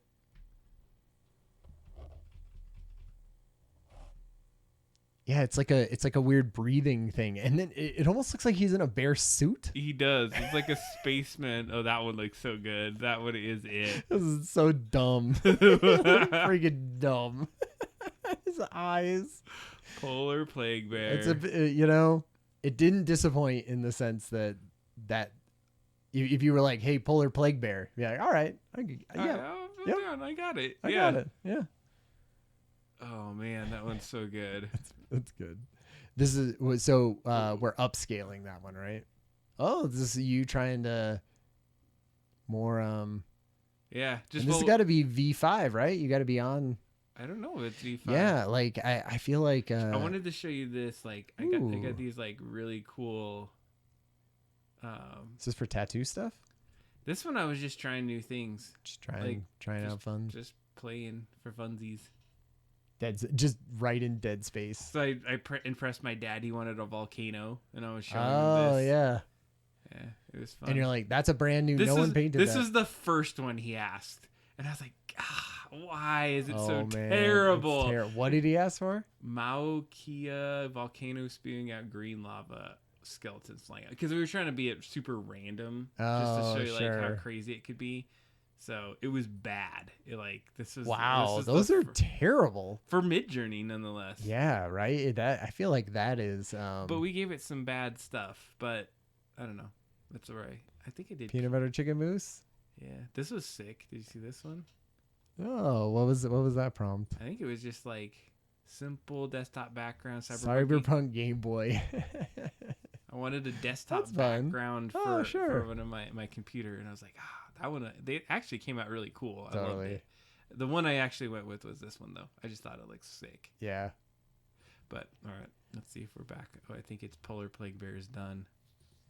Hell yeah. Oh man. There we go. He looks even more cracked out in that one because there's extra detail around the eyes. And it's like his skin is flaking off. Oh, and he yeah, has that's a good. gazillion little like claws on it. That's too many claws. That's all right. He's supposed to be like 4. He's plagued out, man. And he's got extra teeth, or is he drooling? I don't know. Good. All right. Well, thanks for watching Adam and Ryan show. Yeah. Are you going to be streaming tomorrow? Yeah. I think if everything goes as planned, we will be doing episode 3 of Catherine and I playing It Takes Two. How did you like it, by the way? Totally. Like, we played two episodes now. We're like 3 hours in, something like that. It is a totally great allegory for it's just like, it's about relationships, right? And the gameplay forces you to do things together where you're like, you could easily be like, what the fuck are you doing? Could you shoot the thing into this spot so we could get past this? Like, I feel like it like sets you up to sort of be like that. So, but then because of how the storyline is the game, you want to be like, no, I'm playing with my partner and I should be patient, with them and stuff. Right. But I feel like it does a good dichotomy of setting those like, that storyline and with gameplay. It's a great game. I played it with my son. Oh, nice. Well, and Kathy played it with Weston, so already. Yeah, it's definitely one. Well, so thanks for hanging out with us tonight. It's always fun on Adam and Ryan show, and we'll see you next time with some probably. So next week, I don't think I'm going to be able to do the game show again. So we may have to. We'll just build the rest of this game out. Yeah, we'll just build it because you're not helping us. Anyway. I've been playing Halo. Maybe I could play some multiplayer Halo because I have been rocking freaking multiplayer Halo and doing good. Ryan, multiplayer Halo. Oh yeah, I'm gonna try to get on some Witcher. We will see you next time. Bye. See ya. Bye bye.